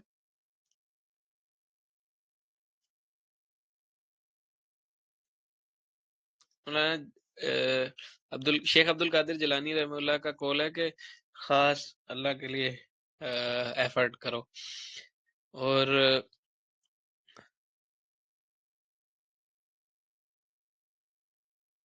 अगर उसके अलावा कोई भी एफर्ट होगी तो क्या होगा कि हर एफर्ट जो है वो क्या बन जाती है, वो हमारी अना बन जाती है। सही। आगे जो ट्रू एफर्ट होती है असल में वो मख्फी होती है, वो हिडन होती है। वो ज़रियाब हाशमी का भी एक शेर है ना, ठीक सजदे छुपा के होते हैं, लोग आदि रिया के होते हैं। तो बेसिकली ये मामला है। सबसे पहले नफ्स को कंट्रोल करना, नफ्स की वजह से नफ्स के ऊपर कंट्रोल डेवलप करके नफ्स को अपने ताबे करना और कंटिन्यूस स्ट्रगल में रहना, कंटिन्यूस पेन में रहना, कंटिन्यूस एफर्ट करते जाना। और उसके बाद इल्यूमिनेशन जनरेट होती है, इल्यूमिनेशन आती है, और फिर उसके बाद भी एफर्ट करते रहना और इखलास डेवलप करना। बेसिकली ये सारा का सारा मिस्टिकल कॉन्सेप्ट होता है तमाम अध्ययन के मिस्टिसिज्म के अंदर। अक्सर हम लोगों को यही चीज़ें मिलती हैं कि जो काम ये जो लोग ये कामों को डेवलप कर रहे होते हैं, वो या तो तख्लिया की शेप एक्वायर कर लेते हैं, यानी सबसे अलहदा होते हैं, या बैड एफर्ट्स के बैड ट्रेड्स को रिमूव करने के ऊपर होते हैं। और हम लोगों को उन लोगों के यहाँ जो इल्यूमिनेशन होती है वो बेसिकली तजल्ली की शेप में नज़र आती है। और जो हमारी स्ट्रगल होती है उसकी वजह से, और जो एफर्ट होती है उसकी वजह से जो इखलास डेवलप हो रहा होता है और जो अच्छाई डेवलप हो रही होती है उसको तहलील कह देते हैं, तहलिया भी कहा जाता है। तो ये डेवलप हो रही होती है। इन सब की वजह से क्या होता है कि एक प्रैक्टिकल एफर्ट की शेप जनरेट हो जाती है कि अपने लोअर सेल्फ को एक गोल ओरिएंटेड वे में अगर अंडरस्टैंड करें, एक अपने नफ्स को कंट्रोल करता है इंसान, और कंट्रोल करते करते खुदा के करीब हो जाता है, और के बाद स्पिरिचुअली अलाइंड हो जाता है, और उसकी विल और डिवाइन विल एक हो जाती है। सही हो गया।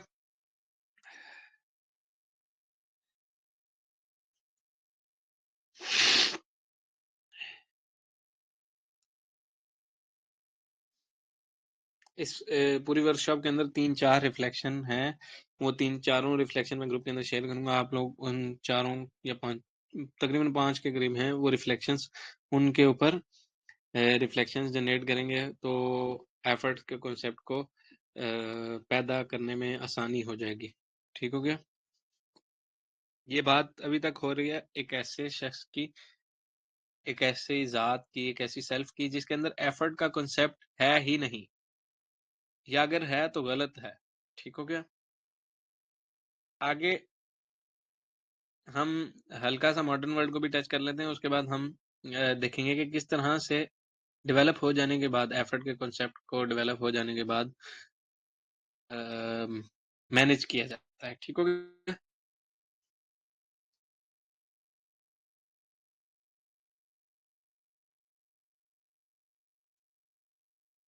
जी, आगे चलते हैं। हमारे पास मॉडर्निटी का कॉन्सेप्ट क्या है? एक मिनट। मॉडर्निटी का कॉन्सेप्ट क्या है कि एफर्ट जो है वो बेसिकली अचीवमेंट के अंदर, ये प्रोडक्टिविटी, वेल्थ की एक्विजिशन, अपना फेम, रिकॉग्निशन मिलना, इन्फ्लुएंस होना, बेसिकली इन तमाम सेंसेस में एफर्ट को समझा जाता है कि ये आ रही हैं तो एफर्ट लगा रहा है, अगर ये नहीं आ रही तो एफर्ट नहीं लगा रहा है इंसान। और यही बेसिकली गोल्स बन जाते हैं जिसकी वजह से लिमिटेशन आ जाती हैं सेल्फ के अंदर, और वैलिडेशन जो होती है वो बंदा एक्सटर्नली गेन करना स्टार्ट कर देता है। और इस इस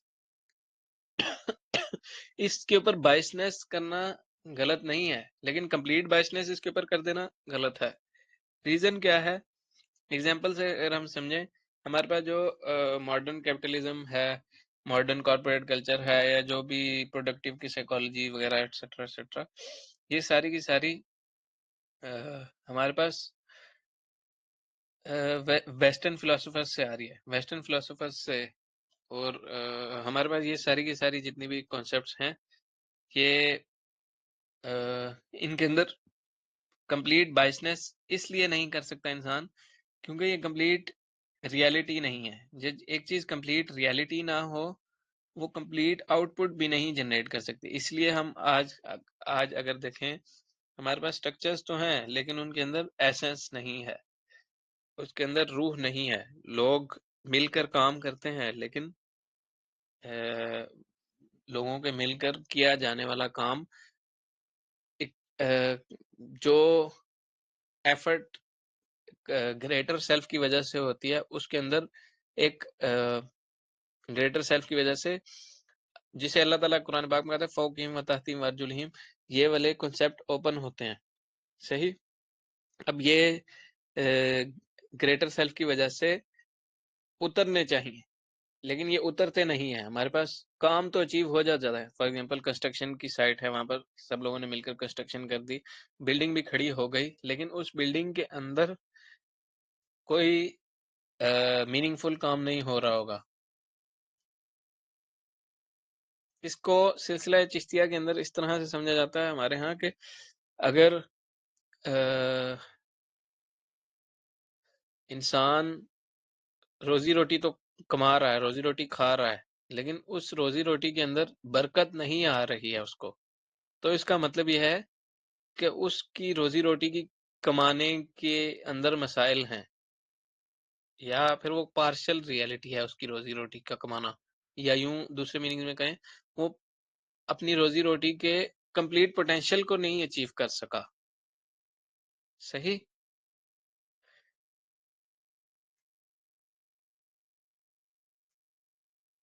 तो ये बेसिकली हमारे पास मॉडर्न वर्ल्ड में पर्पस ऑफ एफर्ट यही होती है।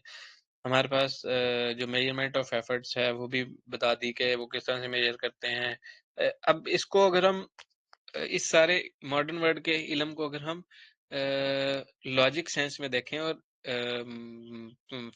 पॉलिटिकली देखें, पॉलिटिकली कहने का सेंस ये है कि अगर हम इसको यूं देखेंगे इससे भी हमने फायदा उठाना है, तो हम इससे बहुत कुछ सीख भी सकते हैं। इनके पास वो हम्म, हम्म, कह लें बुनियाद ना हो, इनके पास वो स्ट्रक्चर मौजूद है जिसके ऊपर मैनेजमेंट अच्छे से हो सकती है।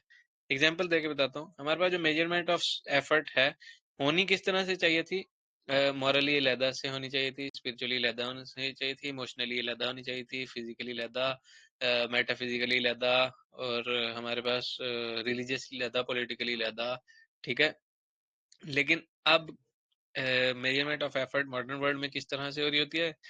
कुछ स्पेसिफिक केपीआईज होते हैं, उनको अचीव करना होता है, कुछ रेवेन्यू होता है, वो या तो इन्वेस्ट हो रहा होता है या उसके ऊपर बेस डाली हुई होती है। और स्कूलों कॉलेजों की बात करें तो वहाँ पर कुछ ग्रेड्स होते हैं जो कि अचीव करने होते हैं। कुछ जॉब्स वगैरह की अगर हम बात करें तो वहाँ पर प्रमोशन का कॉन्सेप्ट होता है। और अगर हम वैसे बात कर लें सोशल मीडिया वगैरह की तो वहाँ पर सोशल मीडिया के मैट्रिक्स होते हैं, एटसेट्रा एटसेट्रा। तो वैलिडेशन जो है हमें कंप्लीट बेस जो नजर आती है वो एक्सटर्नल नजर आती है, ऑल्दो के स्ट्रक्चर सही है लेकिन स्ट्रक्चर के अंदर रूह नहीं है। सही हो गया। स्ट्रक्चर को अडॉप्ट किया जा सकता है विद एसेंस, अगर एसेंस हो और फिर स्ट्रक्चर को कैप्चर किया जाए, अडॉप्ट किया जाए, तो जो वैलिडेशन है वो एक्सटर्नली आने की बजाय इंटरनली आती है। फिर इंसान जो है वो कंसिस्टेंसी भी जनरेट करता है और रिजल्ट की तवक्को भी नहीं रखता। सही हो गया, या रिजल्ट की तवक्को अवधि रखता है।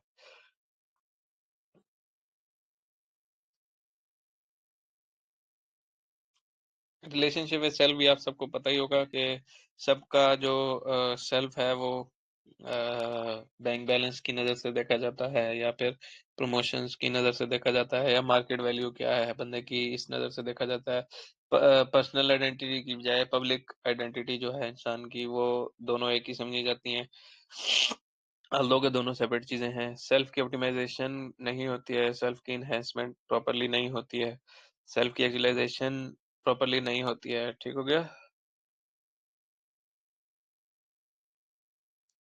मॉडर्न साइकोलॉजी को इन सब चीजों को अलग-अलग से एड्रेस करना पड़ता है। रीजन क्या है उसके पीछे? क्योंकि बीच में एसेंस नहीं है। अगर वो एसेंस आ जाए तो ये सारी की सारी चीजें ऑटोमेटिकली अलाइन होना शुरू हो जाती हैं, ऑटोमेटिकली डेवलप भी होना स्टार्ट हो जाती हैं। फिर अगर प्रमोशन भी आ रही है, कोई ब्रांडिंग भी आ रही है, कोई मार्केटिंग हो रही है, कि वैल्यू है मार्केट में, कोई इंसान का फेम है, या इंसान का कोई इंसान का एफर्ट की वजह से कोई वैल्यू है, तो बेसिकली वो उस सब को अ, एक राइट की बजाय रिस्पॉन्सिबिलिटी समझता है। सही हो गया। और इसी वजह से एक जस्टिस क्रिएट होता है।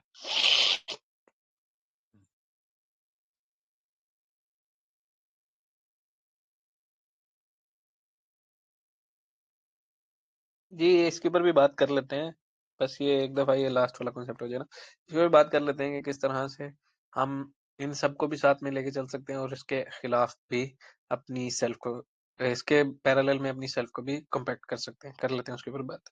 जी, तो हमारे पास लास्ट का कॉन्सेप्ट है temporal versus eternal orientation. Modern world के अंदर हम लोग को ये चीज भी बहुत वाज़ह नजर आती है कि जो ओरिएंटेशन है वो टेम्पोरल बेस है हमारी ना, इटर्नल बेस नहीं है हमारी। जो सक्सेस है वो शॉर्ट टर्म समझी जाती है, कि वो शॉर्ट टर्म में अचीव हो जाए, और अचीव हो जाने के बाद नहीं पता क्या होगा। उसके बाद कैरियर जो है उसको ग्रोथ के पर्सपेक्टिव से देखा जा रहा होता है, कंपटीशन या रिकॉग्निशन के ऊपर बहुत ज्यादा बेसिस होती है। एक्यूमुलेशन की बात हम एग्जिस्टेंशियल नॉलेज के अंदर, पॉलिटिक्स के अंदर बहुत ज्यादा डेप्थ में करके आ चुके हैं।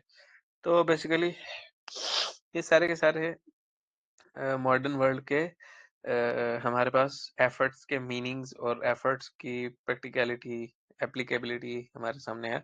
अब वो जो आपने बात की कि इन सबको किस तरह से साथ में लेके चल जाया जा सकता है, उसके ऊपर बात कर लेते हैं।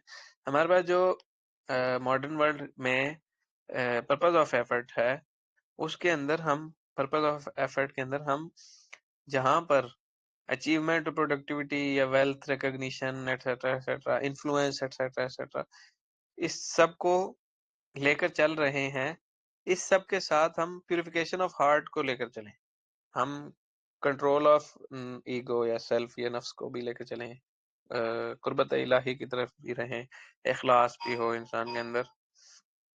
उसके बाद मेजरमेंट ऑफ एफर्ट किस तरह से करे इंसान, जहाँ पर उसने अपने पास कोई रेवेन्यू या ग्रेड या प्रमोशन का माइंड मैप जनरेट किया हुआ है, या कोई केपीआईज हैं जिनका माइंड मैप जनरेट किया हुआ है, सोशल मीडिया के मैट्रिक्स हैं जिनका माइंड मैप जनरेट किया हुआ है, उसके पैरेलल में इंसान क्या करे, इंसान नियत को भी टटोले, नियत को चेक करे, एनालिसिस करे, सिंसेरिटी को डेवलप करे, कंसिस्टेंसी को डेवलप करे, इंसान मेजरमेंट के अंदर ह्यूमिलिटी भी लेके आए कि हम्बल रहना है, और फिर इसके बाद नफ्स की बकायदा रेजिस्टेंस हो, रिलेशनशिप विद सेल्फ, जो बात हुई थी कि इंसान जो है वो उसका सेल्फ के साथ कैसा ताल्लुक है, कि वो अपने आप को कोई मार्केट वैल्यू या ब्रांडिंग या प्रमोशन की नजर से देखता है, कोई पब्लिक या पर्सनल को एक कर देता है,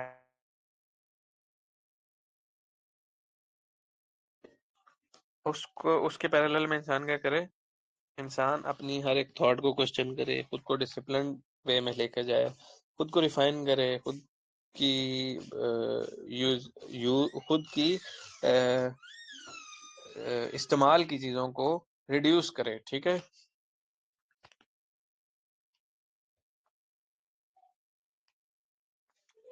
और वही बात, पब्लिक सेल्फ और पर्सनल सेल्फ को सेपरेट सेपरेट रखे। इसकी वजह से इंसान जो है वो जो एंजाइटी वगैरह फील करता है, या जो बर्नआउट फील करता है, जो कंपैरिजन की वजह से आ रही होती हैं, इन सब की जो खबासतें हैं, और जो फियर ऑफ फेलियर एक इंसान के माइंड में होता है, या जो भी कोई सुपीरियर होता है उससे फियर एक डेवलप होता है, उस सब को इंसान चैलेंज कर देता है इस सब की वजह से, ठीक हो गया। और एक इनर पीस डेवलप होता है इंसान को, एक तवक्कल डेवलप होता है इंसान को, detachment from the result develop होती है, स्टेबिलिटी ऑफ हार्ट आता है। अच्छा, हमारे पास जो आयत एक मैंने आप लोगों को सुनानी थी यहाँ पर, ये टेम्पोरल में यही है कि इंसान जो है वो इटरनली लैंड हो जाए, यानी खुदा ताला शानू की अगली कायनात, अगला जहान के ऊपर भी ईमान रखे, इटरनल सक्सेस के ऊपर बिलीव करे, सोल की ग्रोथ के ऊपर बिलीव करे, सेल्फ की मास्टरी के ऊपर बिलीव करे, डिटैचमेंट फ्रॉम दिस वर्ल्ड को भी बिलीव करे, ठीक है, एक्यूमुलेशन की बजाय। अच्छा, जो आयत मैंने सुनाई थी वो ये कि अल्लाह ताला कुरान पाक में फरमाते हैं, उस आयत का मफहूम इस तरह से कि इल्म आने से पहले भी नफ्स का मुहासबा है, इल्म आ जाने के बाद भी नफ्स का मुहासबा है। यानी जो नफ्स है, ये ऊपर वाले के साथ ज्यादा अच्छे से समझ आएगी, जो नफ्स का मुहासबा है वो इल्म से पहले भी है, इल्म के बाद भी है, इल्म हासिल करने के दौरान भी है। तो ये तो प्रोसेस रुकने वाला है नहीं। तो ये मुजाहिदा जो है सेल्फ के साथ, ये तो ता क़यामत रहेगा। अब बंदा ऐसा नहीं कि इसकी वजह से अपने आप को हिंडर कर दे, या अपने आप को इसकी वजह से लिमिट कर दे कि पहले मैं सेल्फ को एक्वायर करूंगा तो ही बाहर जाऊंगा। इंसान दोनों काम एक साथ करे, ठीक हो गया।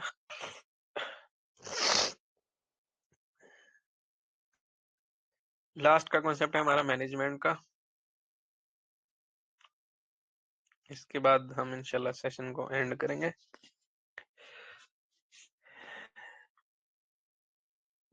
मैनेजमेंट किस चीज को कहा जाता है, मैनेजमेंट के कॉन्सेप्ट को भी पहले से मैं एक्सप्लेन कर चुका हुआ हूँ कि बेसिकली मैनेजमेंट कहा जाता है किसी भी चीज की किसी अनस्ट्रक्चर्ड चीज को स्ट्रक्चर्ड वे में लेके जाने को, ठीक है।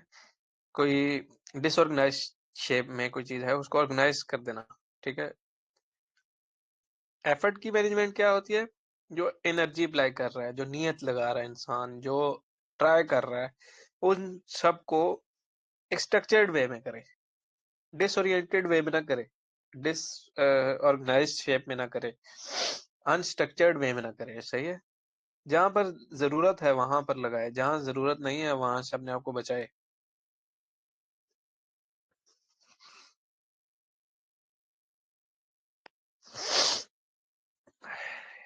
हमारे पास जो मॉडर्न फ्रेमवर्क है मैनेजमेंट का, बेसिकली वो यही है कि एक क्लैरिटी ऑफ गोल होनी चाहिए, चीजें प्रायोरिटाइज हों और हमारा फोकस हमारे कंट्रोल में हो, हम मेजर कर पा रहे हो अपनी चीजों को। ठीक हो गया। अब जो मैनेजमेंट है उसके अंदर ये सारी चीजें तो आनी चाहिए, ठीक है। लेकिन उसके साथ साथ मैनेजमेंट के अंदर क्लैरिटी ऑफ गोल आना चाहिए, प्रायोरिटाइजेशन आनी चाहिए, फोकस कंट्रोल में होना चाहिए, मेजरमेंट आनी चाहिए, एक आउटपुट जो है उसको और परफॉर्मेंस को भी मद्देनजर रखना चाहिए। लेकिन सिर्फ यही नहीं करना चाहिए इंसान को, इसके साथ साथ इंसान को नीयत को प्यूरिफाई करना चाहिए। मुजाहिदा, मुहासबा और रियाज जो हमने डिस्कस किया, उस सब को कंट्रोल में रखना चाहिए। उस और रास्ते में आने वाली तजल्लियां, तहलिया और इस तरह की जो इल्यूमिनेशन वगैरह है, अ, अ, जो इनलाइटमेंट ऑफ सोल है, ये इन सब को अपनी लिमिट ना बना ले, इन सब की वजह से रुक ना जाए काम में, ठीक है। इन सब की वजह से आगे जाए।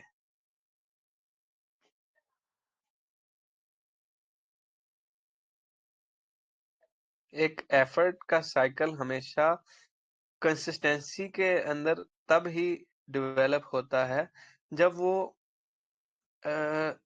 इस दुनिया के ऊपर बेस रखता ही नहीं, या इटरनल बेस रख देता है, या वो जो सारा का सारा फ्रेमवर्क है, उस सारे के सारे, चाहे वो मॉडर्न हो चाहे वो ट्रेडिशनल हो, उस सारे के सारे फ्रेमवर्क की बेसिस या उसका रिटर्न, जो हजरत उस्मान गनी वाली बात से भी पता लगता है, जो रिटर्न है बेसिकली वो अब्दी दुनिया में रख दे, या उस उसके रिटर्न से अनजान हो जाए, उसका काम सिर्फ सोशल वेल बीइंग हो, सोशल वेल फेयर हो।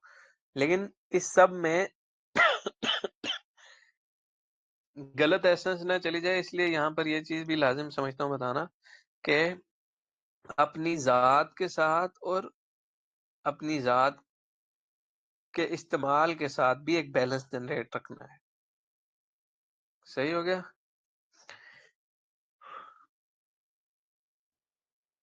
जो हमारे पास 4 डायमेंशन है मैनेजमेंट की, अब वो अच्छे से आप लोगों को क्लियर हो चुके होंगे इंशाल्लाह के। हमारे पास जो फिजिकल एफर्ट होती है, मेंटल एफर्ट होती है, इमोशनल एफर्ट होती है, स्पिरिचुअल एफर्ट होती है, इसको किस तरह से अडॉप्ट करना है। यानी अगर फिजिकली एफर्ट को मैनेज करना है तो अपनी नींद को कंट्रोल करें, अपने खाने पीने को कंट्रोल करें, अपनी हेल्थ को प्रायोरिटाइज करें, अपनी हेल्थ को ऑप्टिमाइज करें, अपनी एनर्जी को कंट्रोल में लेकर आए, जो फिजिकल एनर्जी हम एक्सर्ट करते हैं। और इसकी बेस भी देखें कि कहाँ से निकली। फिजिकल के अंदर, मेंटल के अंदर ये बंदा एफर्ट करे कि इंसान डीप थिंकिंग करे, एनालिसिस करे हर चीज का, इंफॉर्मेशन को एक कंट्रोल में रखे।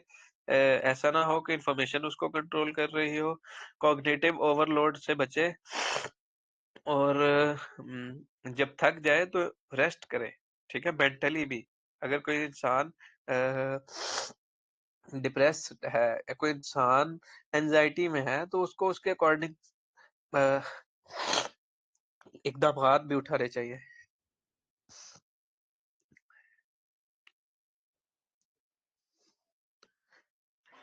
और मेंटल एफर्ट के अंदर यही चीजें आ जाती हैं कि इंसान जो है वो मेंटली अवेयर्ड हो जाए, मेंटली अपने फुल पोटेंशियल को जाए, और उस पोटेंशियल को बार बार कंसिस्टेंटली यूज करे, not like a machine but like a super human.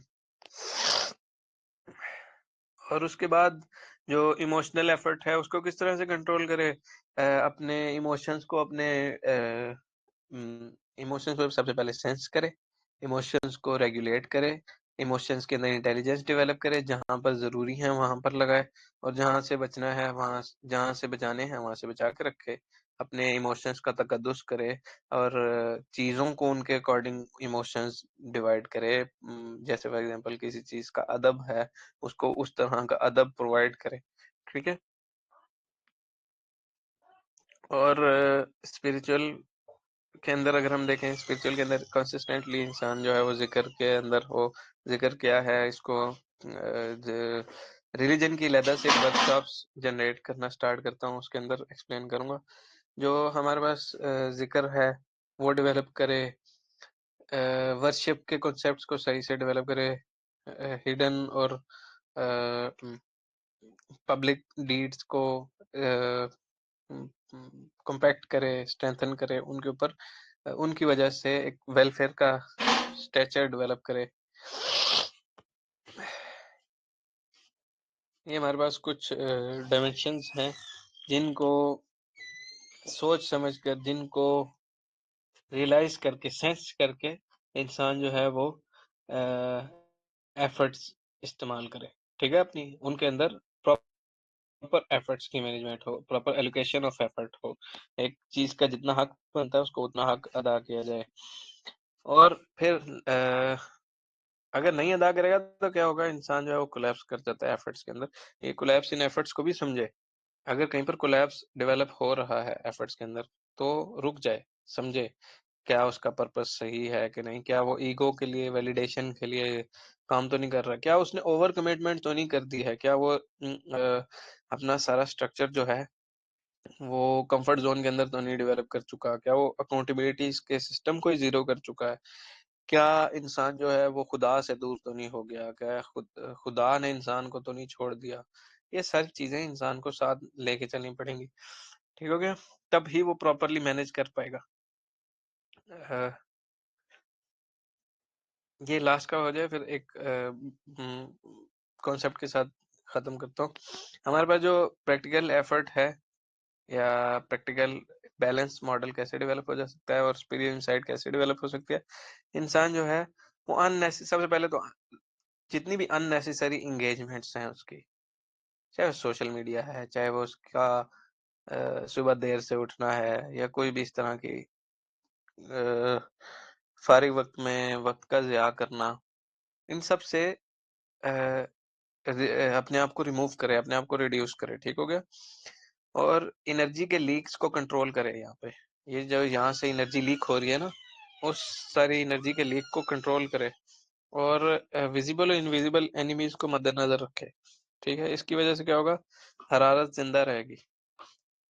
और जो पेन है और जो सफरिंग्स हैं उनको क्या करे, उनको इंसान बतौरे नेमत समझे, बतौरे रहमत समझे, बतौरे पावर समझे। तो उससे क्या होगा कि जो विजिबल या जो इनविजिबल एनिमीज हैं उस उसकी वजह से एक तो एनर्जी के लीक्स को कंट्रोल कर रहा है, साथ ही साथ इंसान जो है वो एनर्जी की कह लें एक्टिव स्टेट में रहेगा। अक्सर मेडिसिन ऐसी होती हैं जो कि अपनी स्पेसिफिक एनवायरनमेंट में जाके एक्टिवेट होती हैं, लेकिन अननेसेसरी इंगेजमेंट्स को रिमूव करने की वजह से क्या होता है कि इंसान जो है वो सुपीरियर इनसाइट की डेवलप हो जाने की वजह से एक्टिवेटेड एनर्जी की शेप में होता है, और उसे पता होता है कि एक्टिवेटेड एनर्जी किस टाइम पे, राइट टाइम पे, कहाँ पे, कितनी इस्तेमाल करनी लाजमी है। सही हो गया। इसके अलावा बैलेंस मॉडल के अंदर, और अगर हम टेंजिबल मूव्स के पर्सपेक्टिव से देखें तो हमारे पास एक नॉन निगोशिएबल्स के चार्ट्स होने चाहिए इंसान के पास। इंसान को उन चीज़ों को कभी भी नहीं छोड़ना चाहिए, जैसे फॉर एग्जांपल इबादत है, लर्निंग है, फिजिकल केयर है, डीप फोकस वर्क है, एटसेट्रा एटसेट्रा। ठीक है, और बैलेंस मॉडल के अंदर एक तीसरी चीज़ इंसान के पास क्या होनी चाहिए, इंसान जो है वो प्रॉपर गाइडेड वे में एक मुहासबा और मुजाहिदा को करे, अपनी एफर्ट्स को भी चेक करे, वीकली, मंथली, ईयरली, के क्या क्या अचीव किया, कितना गलत किया, कितना नुकसान किया। ठीक है,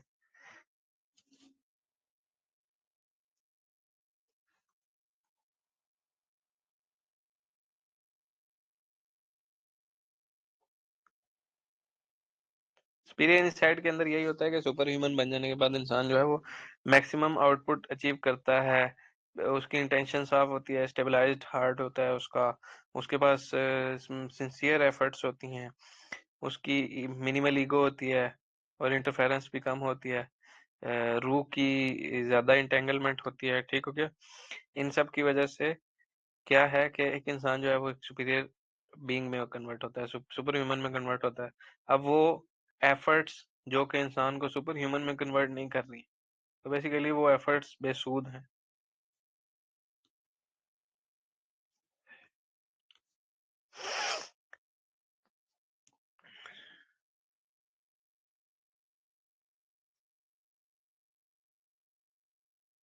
यहाँ पर हम लोगों का सेशन कंप्लीट हो गया। हम लोगों ने अपने सारे आइलैंड्स कवर किए, कंसेप्चुअलाइजेशन डेवलप किया है, डिफरेंस ऑफ ओपिनियन और थॉट्स को डेवलप किया है कि किस जगह पर किस तरह से एफर्ट्स को शिफ्ट किया जा सकता है अंडरस्टैंडिंग के अंदर।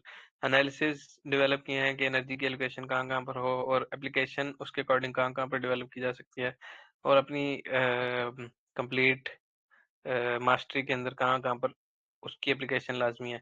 और इंटीग्रेशन इंटेंशन की और थॉट की एक्सप्लेन की, इसका फ्लो चार्ट भी ग्रुप में शेयर करूंगा। डेवलपमेंट ऑफ मैनेजमेंट प्लान किया, एक सेल्फ अकाउंटेबिलिटी की प्रैक्टिस, यहाँ पर भी उसका कह लें इलम आ गया होगा, उसकी अंडरस्टैंडिंग आ गई होगी, उसके चार्ट्स में ग्रुप में शेयर कर दूंगा, ठीक है। सेल्फ अकाउंटेबिलिटी की प्रैक्टिस के वो फुल कीजिएगा, ठीक है। यहाँ पर एंड करते हैं। सवाल सारे अपने, क्योंकि लेट हो गए हैं बहुत, सवाल सारे अपने ना ग्रुप में शेयर कर दीजिएगा, और यहाँ पर जिन जिन ने लिखे हुए हैं वो ग्रुप में भी लिख दें। सही हो गया। सुब्हानकल्लाहुम्मा व बिहम्दिका नशहदु अल्ला इलाहा इल्ला अंता अस्तगफिरुका व अतूबु इलैक। रब्बी यस्सिर वला तुअस्सिर व तम्मिम बिल खैर। अल्लाह ताला जो कुछ पढ़ा है, सुना है, समझा है, इसको मजीद तहकीक करने, इस पर अमल पैरा होने, बाकी लोगों तक भी पहुंचाने की तौफीक अता फरमाए। जज़ाकल्लाह खैर।